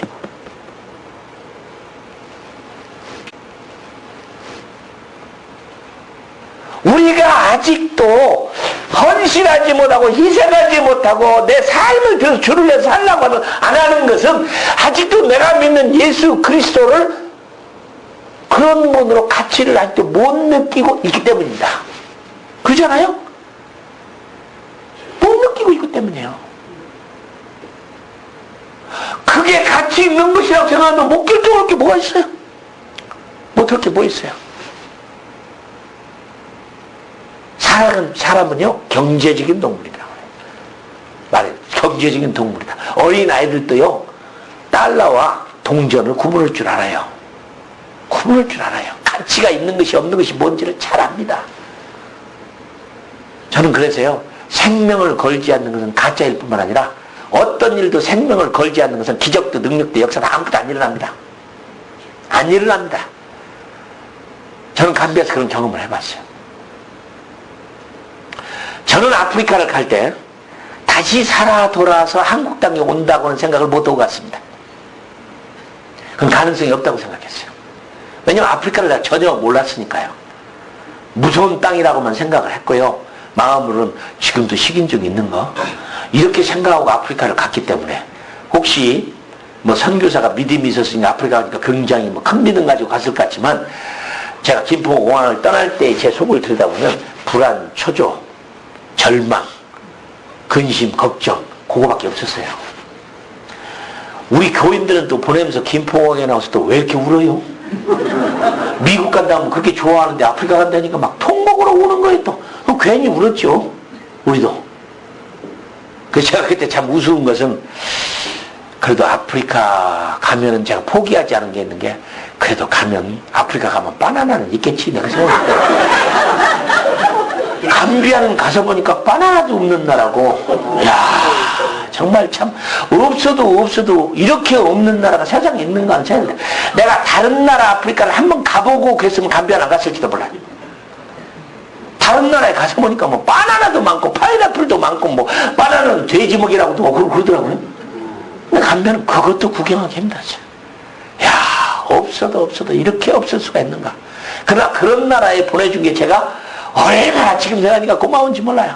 정말 고마워요. 제가 말라리아 걸려서 뭐 다 몇 번이고 죽을 고비를 넘길 때 사실은 제게 뭐라고 했냐면, 위로하는 말이 이거였습니다. 너는 벌써 죽었는데 뭐. 그죠? 내가 예수를 믿을 때 죽은 거 아닙니까? 내가 그리스도와 함께 십자가에 못 박혀 죽었나니. 그죠? 그 내가 나에게 위로할 말은 그거밖에 없어요. 넌 뭐 벌써 죽었는데 뭐 또 죽어. 너 벌써 죽었는데. 그러니까 좋더라고요, 마음이. 그래, 이렇게 가는 거지 뭐. 응? 이렇게 가는 거지. 마태복음 10장에 가면 마태는 이렇게 말합니다. 아비나 어미나 아내나 자식을 나보다 더 사랑하는 자는 내게 합당치 아니하고. 여러분, 목사님들 그 말 가지고 설교하기 힘듭니다. 성도들 읽을 때 그 부담이 많이 와요. 여러분 그럴 수 있어요? 아비나 어미나 자식이나 아내를 나보다 더 사랑하는 자는 내게 합당치 아니하고. 이게 마태가 썼어요. 이게 신앙입니다. 예수님 때문에 우리 한번 잘 살아보자. 예수님 때문에 우리 복을 바라보자. 예수님 때문에 사업도 좀 잘 돼보자. 그겁니까? 아니죠. 마태는요 그런 생각이 없었어요. 예수님을 딱 만나는 순간은 저분은 내 모든 것을 포기할 수 있을 만큼 가치가 있는 분이라고 생각합니다. 그러니까 C.T. 스타디가 그런 말을 했어요. 유명한 말입니다. 만일 예수 그리스도가 나의 하나님이요 그분이 나를 위해 죽으신 분이라면 내가 어떤 일을 해도 그것은 희생일 수 없다. 맞는 말 아니에요? 만일에 예수 그리스도가 하나님이고 그분이 나를 위해서 여러분을 위해서 죽으셨다면 내가 무슨 일을 해도 희생일 수 없어요. 그냥 C.T. 스타드는 그래서 정말로 받은 재산을 100% 바쳐버렸어요. 100% 바쳐버렸어요.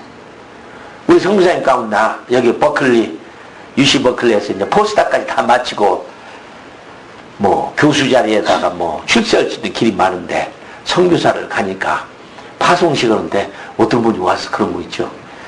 선교사님 너무 아깝지 않습니까? 저렇게 공부했으면 좀 다른 모습을 통해서 주를 좀 왜 살지 선교사를 꼭 가야 되면 내가 화를 냈어요. 그러면 선교사는 그런 분은 가면 안 되고 가치 없는 일이니까 초등학교 정도나 졸업하고 중학교 겨우 졸업하고 그런 분이 가야 돼요? 아니잖아요. 우리나라에 왔던 선교사님들 가운데는 세계 참 이 기독교 사회도 유명한 분들이 오셔서 그런 분들이 한국 땅에 사역을 했다 이 말입니다.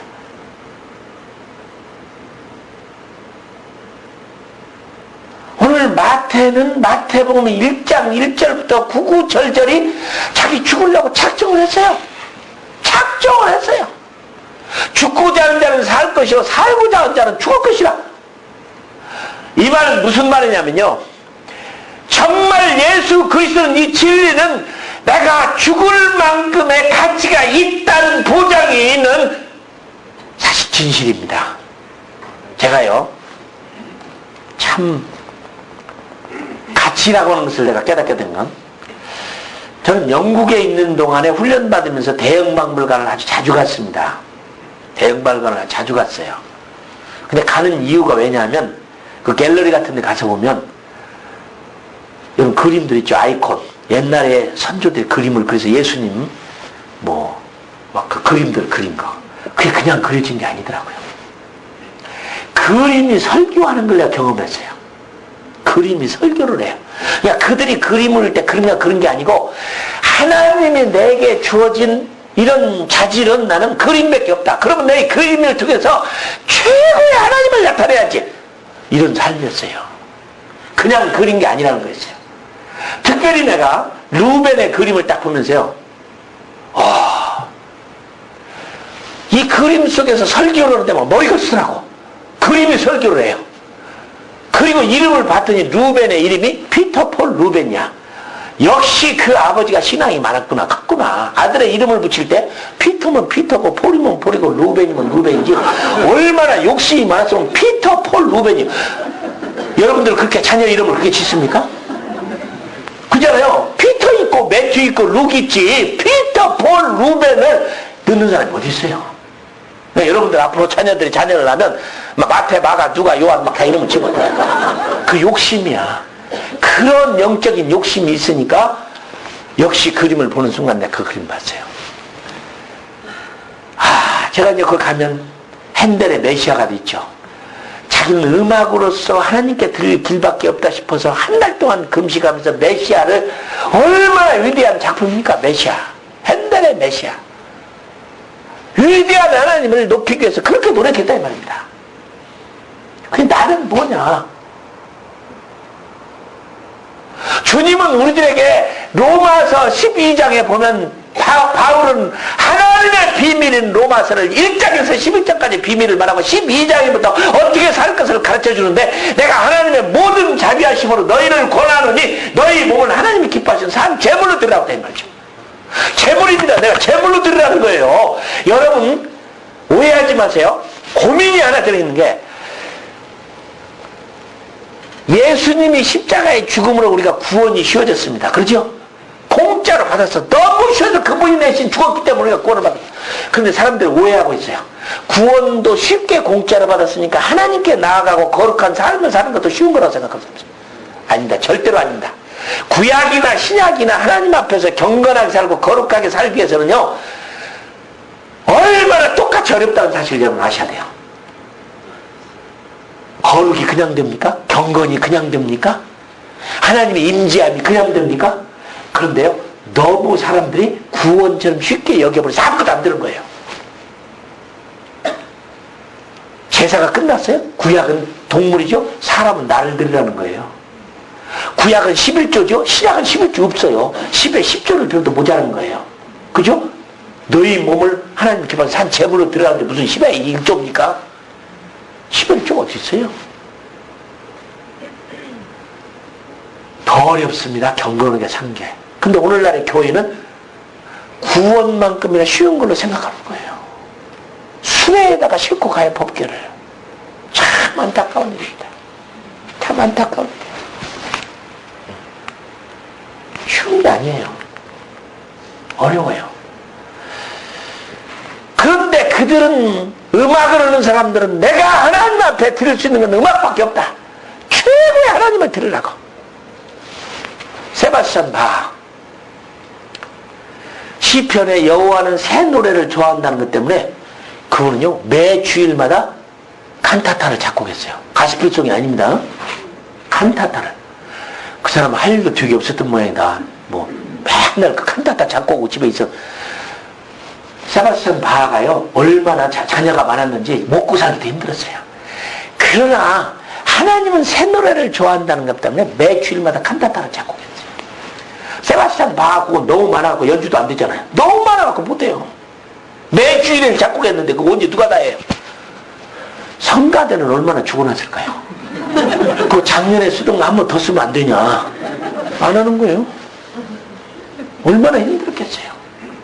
그들이 그렇게 하는 제가 악보나 그림을 보면서 정말 제가 양심의 가치를 받는 거예요. 내가 주님을 위해서 그렇게 최선의 삶을 사냐? 이게 헌신이죠. 이게 주님을 섬기는 거죠. 주일날 하루만 11조? 어떤 교회를 보니까 11조 생활화, 주일 성수. 내가 그 교회 가서 그랬습니다. 이거 떼내어 실없 없어요. 어떻게 우리의 신앙의 기준이 11조와 주일 성수가 이게 기준이 될 수 있느냐? 이거 기준이 절대로 아닙니다. 그건 바닥도 아닙니다. 바닥도 아니에요. 내가 그걸 떼라고 그랬어요, 제발. 제발 떼라고 그랬어요. 이게 기준이 아니에요. 저는 어릴 때부터 예수를 믿고 큰 고민이 있었다면 내가 어떻게 믿어야, 얼마만큼 믿어야 정말 하나님 기뻐하시는 건 내가 그 고민이었습니다. 난 깨어있으라는 말 때문에요, 잠을 안 자는 것이 신앙생활인 줄 알고 제가 잠을 안 자려고 얼마나 많이 노력했는지 몰라요. 밤 12시면 교회당에 가서 몰래 숨어서 기도가 거꾸로서 자고요. 저는 대학 4년도 그랬고 신학 3년도 그랬어요. 아무도 모르는데 교회당에 거꾸로 줬어요. 그냥 옷 입은 채 거꾸로 자고요. 주일날 마치고 오면요, 이 양복이 무거웠어요. 내가 집으로 갈까 강대상으로 갈까 더 강대상으로 가서 나 그러고 그랬어요. 그래도 저는 부족했어요. 너무 부끄럽고. 쉬운 게 아니라니까요. 구원은 너무 쉬워요. 그러나 하나님의 성품을 이루는 건 쉬운 일이 아니라 이 말이죠. 근데 오늘날 크리스찬들은 너무 쉬워져 버렸죠. 이렇게 해가지고 마태는 1절부터 생명을 걸어놓고 맞아 죽을 각오라고 썼고 실제로 맞아 죽었습니다. 제 명에 못 살았어요. 그리고 마태복음에 감동을 받은 사람도 다 제 명대로 못 살고 죽었어요. 얼마나 많이 죽었어요? 선교사들이 마태복음 때문에. 그러니까 마태복음은 위험한 책입니다. 위험한 책이에요. 그런데 하나도 안 위험하게 읽고 있어요. 하나도 안 위험하게 아주 평화스럽게 기쁜 마음으로 다 잘 읽고 있어요. 하나도 어려운 책이 아니에요. 왜요?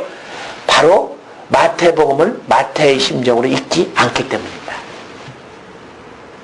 지금의 현대 감각으로 마태를 읽기 때문에 아무런 감동이 없어요. 여러분 컨템플레이티브 메디테이션이란 말 들어봤나요? 컨템플레이션이란 말 들어봤나요? 당시에 기록됐던 말씀에 하나님의 임재함을 느끼는 말씀으로 읽느냐 이 말이죠. 여러분 그런 경험 해봤어요? 말씀을 읽으면서 하나님을 느껴보셨어요? 진짜 하나님의 그때 당시에 그것을 느꼈냐고요. 제가 파리에서 요나성기학교를 마치고 나니까 저를 데리고 루블 박물관을 데려갔어요. 사람들이. 가서 봤더니 어떤 루블 박물관을 갔더니 그냥 어떤 아줌마 앞에 많은 사람들 서가지고 막 번쩍번쩍번쩍 사진을 찍더라고. 그 아줌마가 누구냐? 리사라고 불리운 아줌마. 모나리자. 그게 세계에서 최고의 그림이죠. 그죠? 내가 같이 간 사람한테 물어봤어요. 저 값이 얼마나 들까요? 물었더니 그 사람이 It's priceless 그래요. 그럼 값이 없죠 그러더라고. 근데 속으로 웃었어요. 값이 없대요. 자, 그게 값이 없대요. 너무 비싸서 너무너무 귀중한 책이라. 먼저는 제가 그 그림 때문에 큰 감동을 받았어요.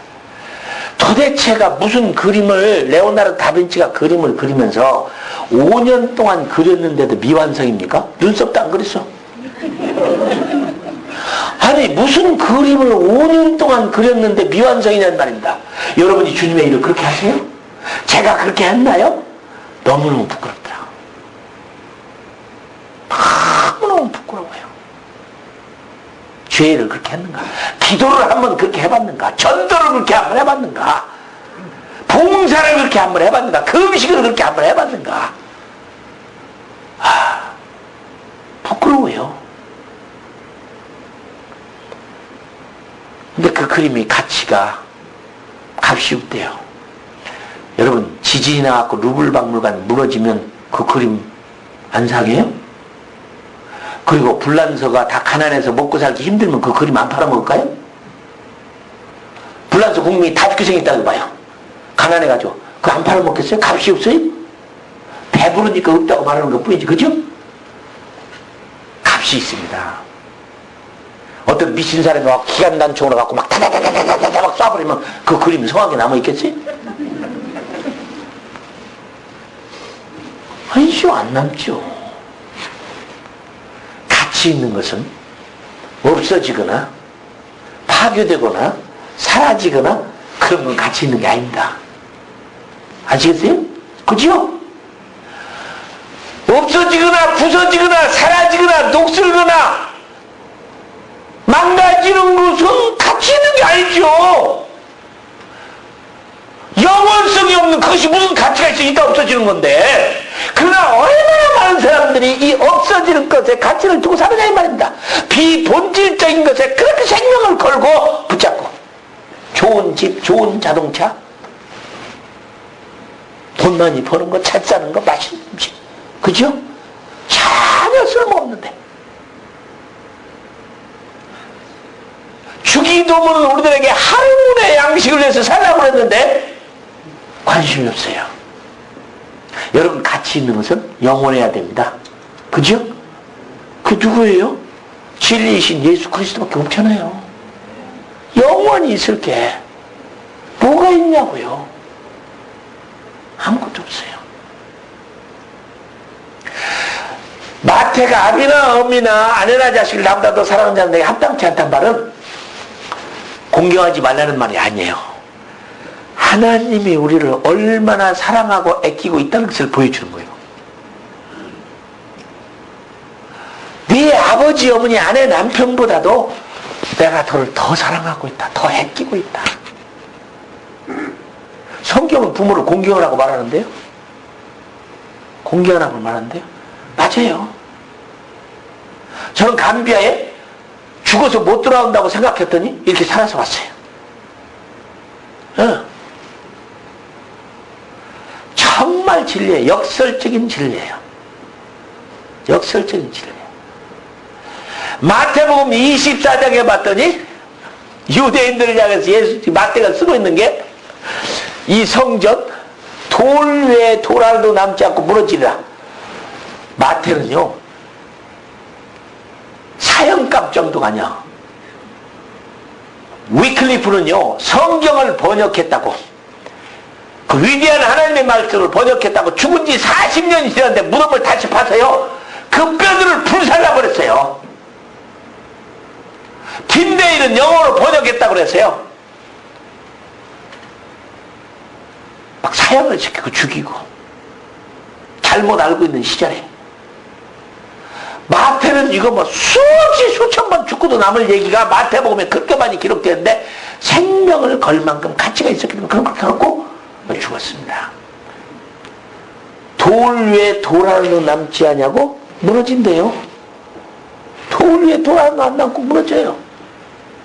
이게 마태가 한 얘기예요.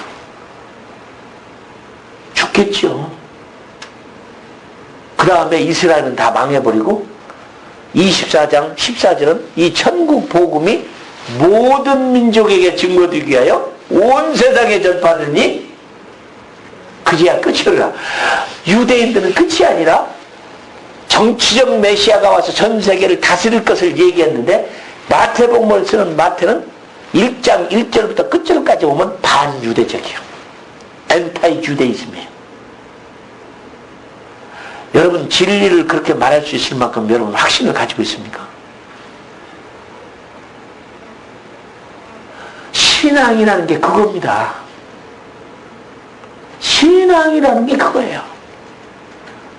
저는 한 번도 선교사로 일하면서 그 어려움을 당하면서도 제가 굉장히 못된다 생각을 할 수가 없었어요. 왜냐하면 시티 스타디의 그 말이 맞다. 그분이 나를 위해서, 하나님이고 나를 위해서 죽었는데 내가 뭘 해도 그것은 희생일 수 없다. 너무 고마운 거예요. 너무 감격스럽고요. 너무 감사하고요. 11조? 감사한금? 주일 성수? 그게 무슨 소리겠어요? 월요일부터 토요일날까지 기가 막히게 하나님 앞에 바로 살지 않은 사람은 주일날 아무리 예배를 잘 드려봐도 소용이 없어요. 매일 주일이잖아요. 10분의 1? 10분의 10을 다 내도 모자란데요. 시티 스타드 같은 사람은 그렇게 살았는데요. 그잖아요.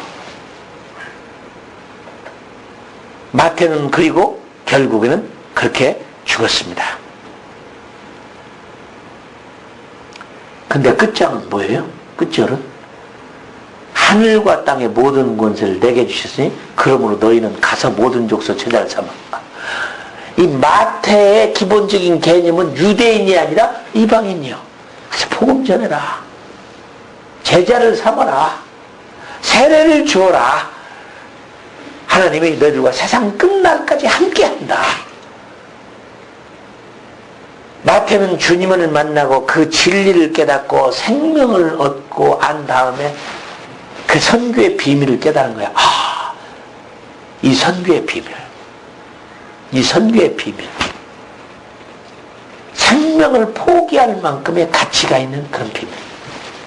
제가 3년 전에 웨스트 파푸아라는 곳에 비전도 종족을 찾기 위해서 우리 정탐 팀들이 배낭에 구두를 신고 비전도 종족을 찾으러 갔습니다. 갔는데요. 헬리콥터를 빌렸어요. 많은 돈을 주고 헬리콥터를 빌려서 우리 정탐꾼들이 다 타고 파일럿들은 스미스라는 미국 분이 다 타서 이제 정글을 아주 낮게 떠가지고 이렇게 가는 겁니다. 가는데 가면서 제가 물어봤어요. 스미스한테. 이런 비행기 이거 헬리콥터가 얼마나 갑니까? 그랬더니 당시에 우리나라 돈 한 20억쯤 되더라고요. 그래서 한국교회는 미국 다음으로 선교사를 많이 보냈다고 세계에서 선교 2등 국가라고 아주 목에다 힘을 주고 얘기를 하는데 나는 그 얘기 들으면 부끄러워요. 그냥. 왜 부끄럽냐면 1등하고 2등의 차이가 1등은 100점 맞았는데 2등이 10점이라면 그게 2등이에요? 그게 2등이냐고요. 과연 우리나라 어떤 교회가 어떤 성교단체가 20억짜리 헬리콥터를 타가지고 미전도 종족 갖고 복음전으로 말 만한 능력이 있는데 어디 있어요? 여러분 돈 버시는 분 돈 많이 버세요. 주를 위해서 좀 투자하세요. 20억짜리 사죠? 여러분 20억짜리 헬리콥터를 뛰기 위해서는 돈이 얼마가 필요한지 알아요? 100억은 필요해요.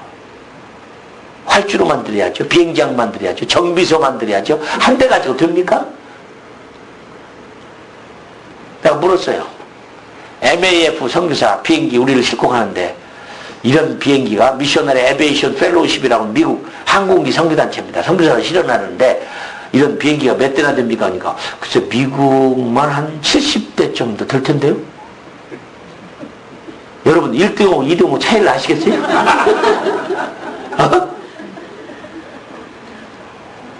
이렇게 해가지고 국가주가 우리가 2등을 갈 수 있겠어요?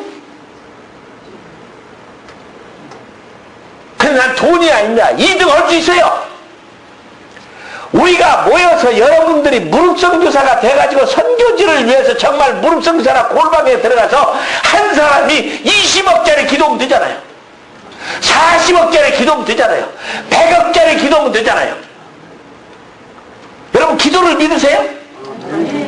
기도를 믿으시면 기도를 해야죠. 그 기도 이루어지는 거죠. 근데 우리는 기도하면서 기도를 안 믿어요.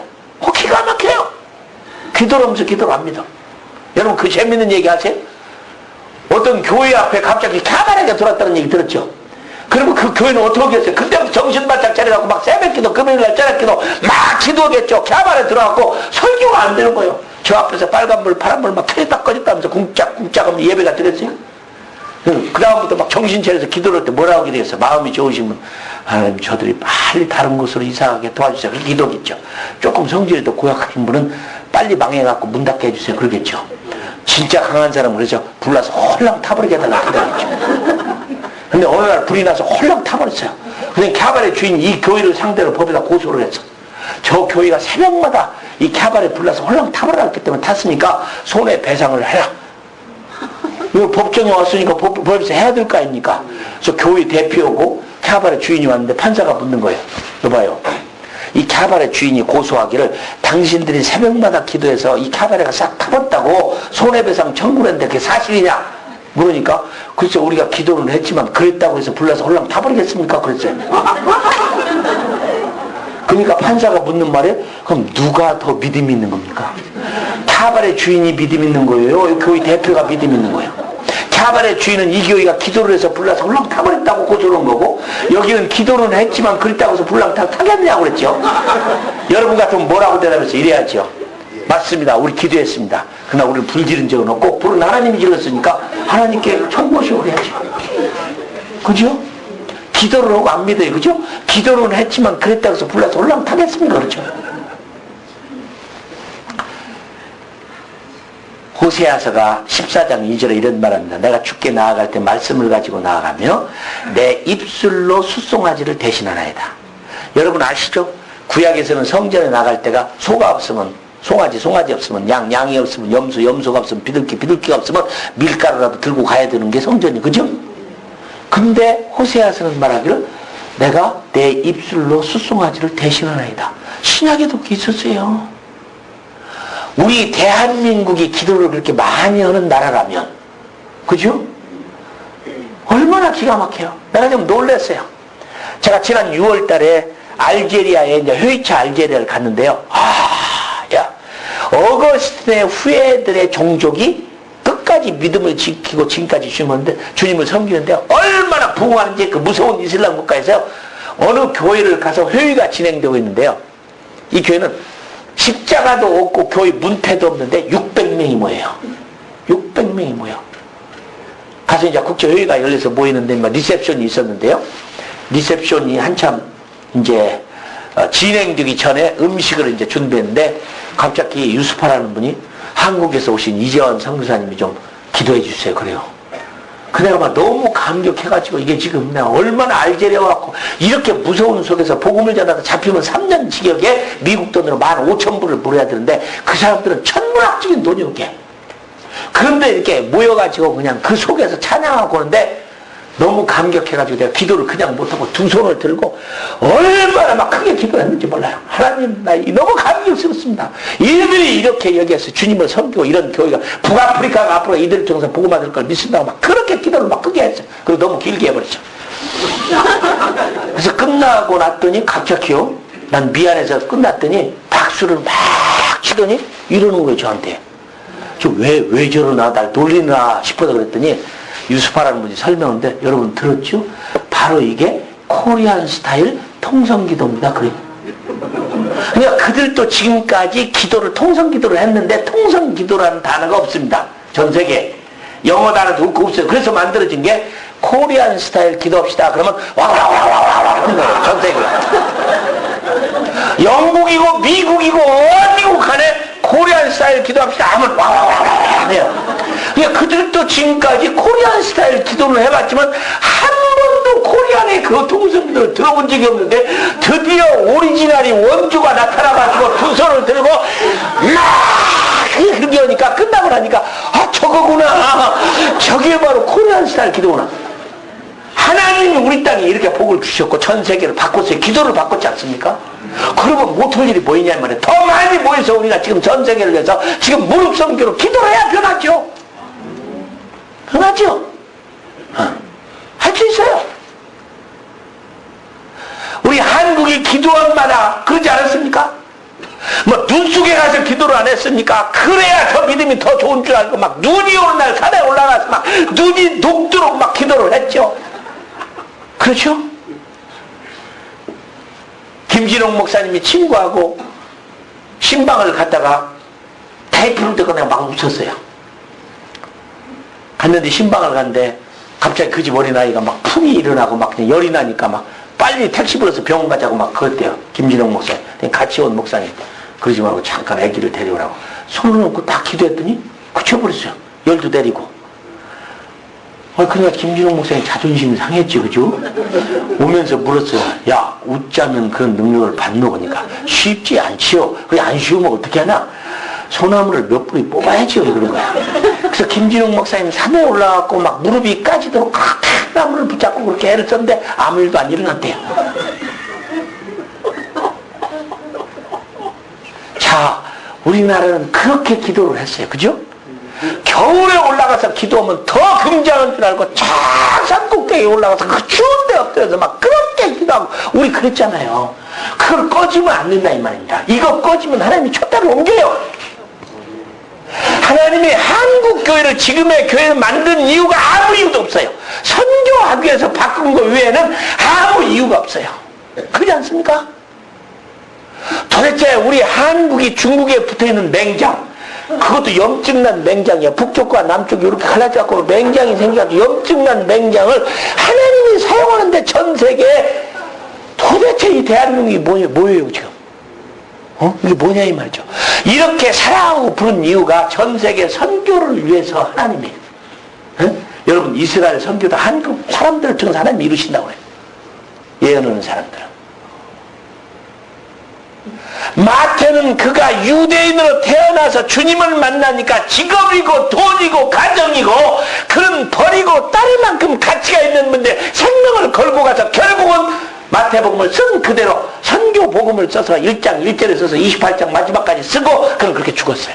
그리고 수많은 사람들이 마태에 영향을 입어서 또 그렇게 죽었어요. 헬리콥터 20억짜리를 못 사면 어때요? 그 기도의 능력을 가지고 바꾸면 안 돼요? 할 수 있어요. 2등이 될 수 있어요. 1등이 될 수 있어요. 그런데 우리가 스스로 여기서 꽃도 안 피고 시들어버리면 우리 한국교는 아무 의미가 없어요. 없어요. 그리고 제가 그 헬리콥터를 타고 정글을 살피는 거예요. 어디가 미전도정 쪽에 있나. 그래서 어떤 사람이 사는 몇 개의 집을 발견해서 뺑뺑 돌았어요. 헬리콥터를 돌면서 환영을 해야 되니까.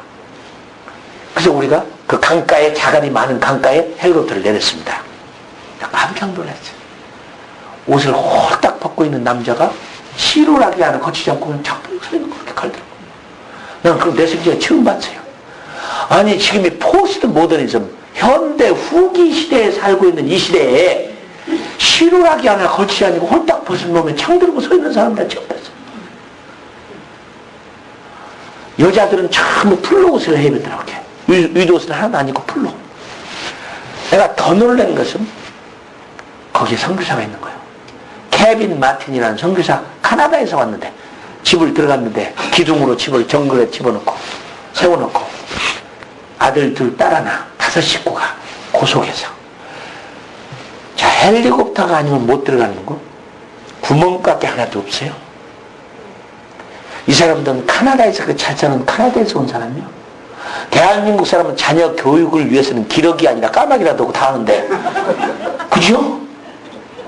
뭐든지 이제서 자녀 교육을 위해서 재산을 다 팔아먹어도 자녀 하나 교육하겠다는 게 교육열인데, 자녀 셋을 데리고 거기 들어왔어요. 둘 중에 하나가 생각, 제정신이든지 제정신이 아니든지. 그죠? 들어온 지가 5년 됐대요. 케빈 마틴 부부. 난 오늘도 기도합니다. 그 사람을 위해서. 하나님의 나라. 이 땅은 언젠가 끝이 오고 그 하나님의 나라가 온다는 것이 없으면 거기 가겠어요? 마태가 죽어도 자기는 죽지 않는다고는 하나님의 나라, 이 천국 복음이 땅끝까지 전파되면 끝이 오고 하나님의 나라가 온다고 하는 그 확신 가치를 발견하지 않았으면 마태가 생명을 걸어놓고 1장 1절부터 쓰겠어요? 저는 헌신이 없는 것은 가짜라고 생각합니다. 희생이 없는 것은 아무 기적도 안 일어나요. 안 일어나요. 저는 내가 막 희생한다고 해봤지만 아무것도 아니라고 제가 솔직히 고백해요. 아무것도 아니에요. 심지어는 저도 좀 해보고 싶어갖고 별짓을 다 해봤어요. 우리 집 아이 참 아프리카 가서 고생 많이 했습니다. 원주민 학교 집어넣는데 도대체 학교를 안 가요. 갈 때마다 울고 바지에다 오줌 싸고. 왜요?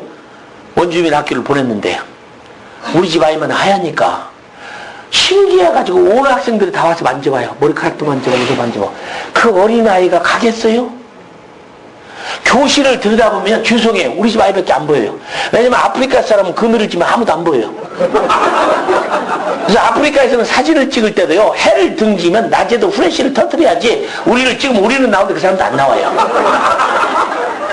여러분, 어린아이가 그런 속에 가서 앉아서 공부를 하겠어요? 여러분 생각해보세요. 물 한 방울 안 마시고 밥 한 톨을 안 먹고 학교를 갔어요. 나중에 선교사 학교를 옮겨주니까 우리 집 아이가 하는 말이, 아빠 엄마 내가 왜 그때 안 먹고 안 마신 줄 알아? 왜 그랬냐? 화장실 안 가려고. 여러분 무슨 화장실이 있어요? 우리 집 아이는 시계를 사달라고 사줬어요. 시계도 못 보는 아이가. 왜냐하면 작은 바늘이 2자 2시만 가면 끝나니까 그것만 기다리는 거예요. 근데 그것도 선생이 네 시계 날 달라고 해서 줘버렸어. 또 그것도 뺏겼어 선생한테. 여러분, 제가 우리 집 아이를 좋은 학교를 보낼지를 몰라서 그랬겠어요? 뭐 했겠어요? 나는 내가 가르치고 복음을 전하는 감비아 사람들이 새끼 밥 먹기도 힘드는데 나는 아메리칸 스쿨을 내보내고 그 사람들에게 설교를 어떻게 하겠어요? 나는 양심이 괴로워서 못했어요. 난 저희 아내가 한 말을 지금도 괴롭게 생각해요. 당신은 자녀 교육도 선교 사역도 다 못했습니다. 난 동의합니다. 나는 선교도 잘못했고 나는 자녀 교육도 잘못한 사람이에요. 그러나 내 나름대로는 그래 내가 선교사를 왜 왔냐? 잘 살려고 왔느냐? 교육시키려고 왔느냐? 그건 아니다. 나는 그래도 부족하지만 내가 하나님 받으면 내가 너무 크고 그 주님을 위해서 나도 뭔가 조금 한번 살아봐서 혹시 하나님 나라 가면 상이라도 줄까 싶어서 그 주님을 위해서 사는 것이 하나님 나라가 있기 때문에 간 거예요. 비행기 타고 오는데 비행기 속에 저희 아내가 그랬어요. 여보, 이 비행기가 떨어지면 땅에 떨어지는 게 아니라 하나님 나라 도착하겠죠? 그랬으면 참 좋겠네. 여러분, 비행기 타고 가면서 떨어졌으면 좋다는 사람 있어요? 얼마나 괴로웠으면 힘들었으면 비행기가 떨어져 땅에 닿기 전에 하나님 나라 가고 싶어서 그랬을까요? 난 그래서 저희 아내를 사랑합니다. 존경합니다. 나 같은 사람 따라가서 그 속에 가서 그 하나님 나라가 없으면 그건 하겠냐 이 말이죠. 하겠냐 이 말이죠. 우리가 하나님의 나라에 대한 확신, 다시 올 그 나라에 대한 확신, 생명을 바칠 만큼의 가치가 있는 예수님, 신약성경 마태복음의 첫 성경을 쓰는 마태는 선교에 걸 만큼 가치가 있어 걸은 겁니다. 그리고 그는 그렇게 죽었어요. 얼마나 많은 하나님의 사람들이 그렇게 죽었습니까? 이그나티우스는 그가 로마 병정에게 잡혀갈 때 내가 이 날을 그렇게 기다렸다. 제발 나를 빼낼 생각하지 말아라. 막 순교를 하고 싶은 열망에 빠져가죠. 나는 과연 오늘날에는 순교가 없어요. 없어요. 이렇게 해가지고 우리가 과연 하나님 나라 가서 무슨 상을 받겠다고 할 것인가? 레오나르도 다빈치는 그림하라 그러는데도 그렇게, 세바스찬 바하는 그렇게. 제가 브리티시 뮤지엄을 잘 가는 이유 가운데 하나가 있었습니다. 사실은 그것보다도. 어떤 거냐면요, 조각품을 하나 보러 가요. 이 조각의 품인데 이렇게 예수님이 십자가에 못 박혀 돌아가시고 밑에서 울고 있는 마리아를 조각했는데 도대체 사람이 이런 조각품을 만들 수 있는가? 예수님의 돌아가시는 십자가에서 땀구멍까지 다 조각을 했어. 바늘로 조각한 것 같아요. 근데 누가 만들었는지 몰랐는데 거기 써 있는데 누가 만들었는지는 몰라요. 아마 그 사람은 내가 하나님께 할 수 있는 것은 조각밖에 없다. 내 이 조각을 통해서 나를 위하여 죽으신 그분을 위해서 최고로 나타나야지 하고 아마 평생 그 작품 하나 만들고 죽었는지도 몰라요. 그래서 저는 갈 때마다 양심의 가책을 느끼면서 이 사람은 그 주님을 높이려고 십자가에 돌아가신 예수님을 이렇게 조각을 했다는 게 감동이 오는 거예요. 참 놀랍다. 근데 제가 갈 때마다 유혹을 느끼는 건 뭐냐면 한 번만 좀 만져봤으면 좋겠다. 나는 이렇게는 못 살았지만 저분이 저렇게 최선의 다해서 주님을 섬겼다면 난 한번 손 한번 대보자. 근데 그 앞에 손대지 말라고 써있죠. 경고가 딱 써있어. 절대 손대지 말라고. 근데 몇 차례 가서 보는데 마지막에는 안 되겠더라고요. 제가 이렇게 생각했어요. 난 만지자는 것도 아니고 대보겠다는 건데, 그죠? 만진다는 말하고 된다는 말 우리말로는 달라요, 그죠? 그 제가 대보기만 한번 하겠다. 그 주위를 돌아봤더니 아무도 없어서 마침 그래서 손을 집어갖고 대려고 그 순간에 그 레이저 광선에 의해서 알람 시스템이 된 걸 몰랐어요. 막 대형 박물관 알람이 막 저쪽에서 가드들이 막 쫓아오더라고 막 그냥. 어휴 큰일 났다 이제는 잡혀갔구나. 근데 그 사람이 용서를 해줬어요. 그분들이. 나도 말고 그런 사람도 있었던 모양이죠. 그분은 그렇게 살았어요. 나는 여러분들이 또 혹여나 다 선교사로, 목사로, 전도자로 나는 그렇게 불렀다고 생각 안 합니다. 그러나 선교에 제외된 사람은 한 사람도 없어요. 그죠? 하나님 나라가 오는 것을 기다리지 않는 사람이 어디 있어요? 복음이 전파되면 하나님 나라가 온다고 했어요. 세상은 끝난다고 했어요. 선교를 통해서 오는 하나님의 나라를. 마태는 그것에 생명을 걸었고 그걸로 죽었어요. 죽은 사람도 있는데 마태복음 28장 그 밑에 쓴 하나님이 뭐라고 했냐면 40단으로 이런 위대한 글을 기록할 수가 없다고 그랬어. 나중에 그게 심장이었어요. 우리가 어떻게 살아야 될까요? 100년이라는 세월이 지나면 여기 앉아 계실 분 하나도 없어요. 다시는 영원히 주님을 위해서 살 수 있는 기회는 영원히 오지 않습니다. 지금밖에 없어요. 지금밖에 없어요. 죄송해요. 아직도 선교를 모르시는 분들이 있다면 그분은 마태복음을 어떻게 읽었는지, 마태복음에서 뭘 느꼈는지, 마태복음을 어떻게 읽고 있는지에 대해서 의심이 가요. 마태는 1장 1절부터 생명을 걸었어요. 맞아 죽을 각오를 했어요. 살고자 하는 자는 죽을 것이, 죽고자 하는 살 것이라고 그랬어요. 이 엄청난 28장의 선교의 얘기, 가치가 있습니다. 생명을 걸지 않는 것은 가짜입니다. 걸지 않으면 기적도 역사도 안 일어납니다. 아무 일도 안 일어납니다. 난 여러분들에게 정말 북가주가 정말 외치고 싶어요. 이 선교에 주님께서 주어진 이 엄청난 이 아름다운 병, 여러분 포기하지 마세요. 포기하지 마세요. 언젠가는 우리는 하나님 앞에 설 날이 올 겁니다. 그죠? 16만 5천 명의 선교사 먼저 죽어간 뉴 트라이브 미션은 새로운 종족을 찾기 위해서 13년 동안에 50명이 넘는 사람이 죽었어요. 우리는 죽는 게 이상하게 보이죠. 불쌍하게 보이죠. 안 돼 보이죠. 여러분 주를 위해서 죽은 것보다 더 아름다운 일은 없습니다. 아름다운 일은 없습니다. 사도 바울은 이렇게 고백합니다. 나의 달려갈 길과 주 예수께 받은 사명, 곧 하나님의 은혜의 복음 증거하는 일을 마치려 하면은 나의 생명을 조금 더 귀한 것으로 여기지 아니하노라. 여러분 값이 있는 것을 위해서 살지 마세요.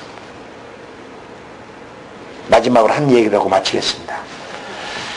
한국의 크리스찬 기업으로 유명한 사람이 있죠. 여러분 다 아십니다. 중국의 사업에서 돈 많이 벌었어요.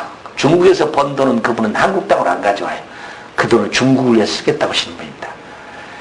그런데 중국에서 어떻게 했냐면 엄청나게 많은 미술품과 골동품을 사서 사회로 환원하기 위해서 그분은 뮤지엄을 만들 계획을 하고 있어요. 번 돈을 다 투자해서. 근데 중국에서 그림을 하나 살라고 하는데 최고의 그림을 봤어요. 화가를 만났어요. 그 그림을 살라고 흥정을 했어요. 그 그림을 파세요. 그랬더니 이 그림은 팔 수가 없습니다. 문화혁명들의 생명을 걸어놓고 그린 그림이기 때문에 이건 내 생명입니다. 그림이 아닙니다. 나는 이해가 합니다. 그림 그린 사람이 어떻게 그림을 그리는지. 근데 흥정을 했어요. 100만 불, 200만 불 안 팔아요. 마지막에는 그분이 판다고 말하면 300만 불에 살라고 그래서 무슨 놈 그림이 30억짜리가 있습니까? 300만 불. 대단한 거죠. 안 됐어요. 성사가. 포기를 했어요. 근데 어느 날 전화가 왔어요. 저 직접 들은 얘기입니다. 중간을 안 통하고. 전화가 왔어요. 그림 줄 테니까 오라고. 중국을 갔어요. 그러니까 30억까지 줄 계획을 하고 사러 갔어요. 대신 난 그 그림 무슨 그림인지 모르지만 30억을 줄 만큼 가치가 있는 그림인 말이죠. 그때 그분이 가져가세요. 얼마 드릴까요? 제가 말씀드렸지 않습니까? 이 그림은 값이 없습니다. 내 생명입니다. 그냥 가져가죠. 여러분, 진짜 값이 없는 것은 못 사요. 그냥 주는 길밖에 없어요. 그렇죠? 값이 없으니까. 그래서 그 사람도 자 생명의 그림이기 때문에 그냥 줬어요. 30억에도 살라고 하는 그림을. 주님이 우리를, 여러분을 피값으로 사셨다고 그랬어요. 성경에. 피값으로, 예수님의 피값으로 여러분을 샀고 나를 샀어요. 샀으면 돈을 지불한 사람의 것이에요. 당연히. 우리는 여러분이 헌신하든 말든 우리는 그분 거예요. 그런데 하나님 우리에게 물어요. 네 몸을 내가 원하는 걸로 주지 않겠느냐? 피값으로 샀다고 그래. 그럼 그 피값은 얼마나 들까요? 그야말로 값이 없어요. 그러니까 값이 없으니까 우리에게 그냥 줬어요. 그죠? 그래서 그걸 우리는 뭐라고 부르냐? 은혜라고 불러요. 그죠? 그냥 주는 거 은혜예요. 돈 주고 할 수가 없어요. 우리가 은혜를 받았습니까? 그분을 위해서 사는 것은, 그분을 위해서 죽는 것은 더 못당하는 거예요. 더 못당하는 거예요. 사랑하는 여러분, 난 오늘 마지막 날 여러분들 50분만이라도 저는 말합니다. 선교사 가라는 거 아니에요. 목사 되고 장로님도 뭐 그거 하라는 거 아니에요. 여러분 있는 그대로 가진 그대로 현장에서 하나님이 최선의 삶으로 그분을 살 수 있어요. 선교를 꿈꾸고 그 나라를 꿈꾸고 땅에 대한 마음을 두지 않고 마태가 그 좋은 직장 가지고 살 마음이 없었겠어요? 잘 살고 싶은 마음이 없었겠어요? 케빈 마틴이 캐나다를 떠날 때 좋은 아름다운 집에서 탁자 위에 하얀 천을 깔아놓고 촛불을 켜놓고 앞불 구우면서 식구와 둘러앉아서 찻잔을 마시면서 인생의 노래를 부르고 싶은 그런 욕망이 없었을까요? 그 아름답고 좋은 명기라는 좋은 것들을 사서 보고 아름답게 가지고 싶은 가족들과 오손도손 살고 싶고 자녀들을 좋은 학교에 보내고 싶은 마음이 없었을까요? 그러나 장차 올 하나님의 나라와는 비교가 안 된다 이 말이죠. 오늘 여러분의 자신이 어떻게 사느냐 여러분 자신입니다. 여러분 눈을 한번 감으십시다. 마태는 주님을 만나고 제 생명도 다 못 살고 죽었습니다. 죽어도 가는 나라가 있다는 걸 안 거죠. 케빈 마틴은 그렇게 좋은 카나다도 버려두고 자녀 교육도 버려두고 거기까지 왔어요. 난 여러분에게 선교사로 가라는 거 아니에요. 부르시면 가세요. 안 부르시면 가지 마세요. 선교를 피해서 살 수는 없어요. 나는 이 시간 여러분 아브라함이 이삭을 드리는 심정으로 있는 그대로 가진 그대로 여러분 직장에서 집사로 평신도로 누구든지 간에 주님 그렇습니다. 내가 제대로 한번 못했는데 오늘 저녁 내 마음만이라도 하나님은 아브라함이 드리는 칼을 들고 자식을 죽이려고는 아브라함 마음에 자녀 죽이지 않았습니다. 아브라함아 내가 네 마음을 알았다. 내 열국의 아비가 되라. 오늘 여러분 이런 헌신 한번 하시지 않겠습니까? 마음으로 드리는 거. 옆 사람 보지 마시고 제가 여러분을 축복하고 싶어요.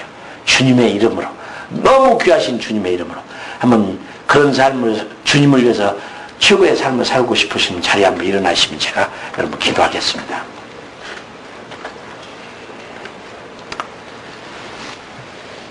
우리 한번 주님 여러분의 두 손을 가만히 너무 높이 올리시지 말고 주를 향해서 한번 들어보세요. 여러분을 드린다는 심정으로 제가 기도하겠습니다. 같이 기도하는 마음을 가지고 하나님 아버지 이 아름다운 장면을 사진 찍으세요. 어렵고 힘든 북가주의 교회가 오직 많습니까 주님?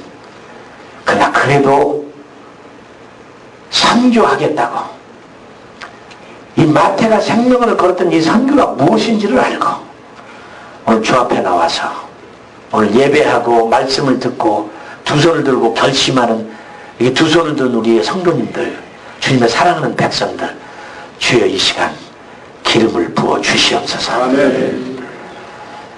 하나님 육신이 강건한 복을 주시고 하는 사업들이 잘 되는 복을 주셔서 주를 위해서 마음껏 쓰고 최선의 삶을 살도록 저희들에게 복을 주시옵소서.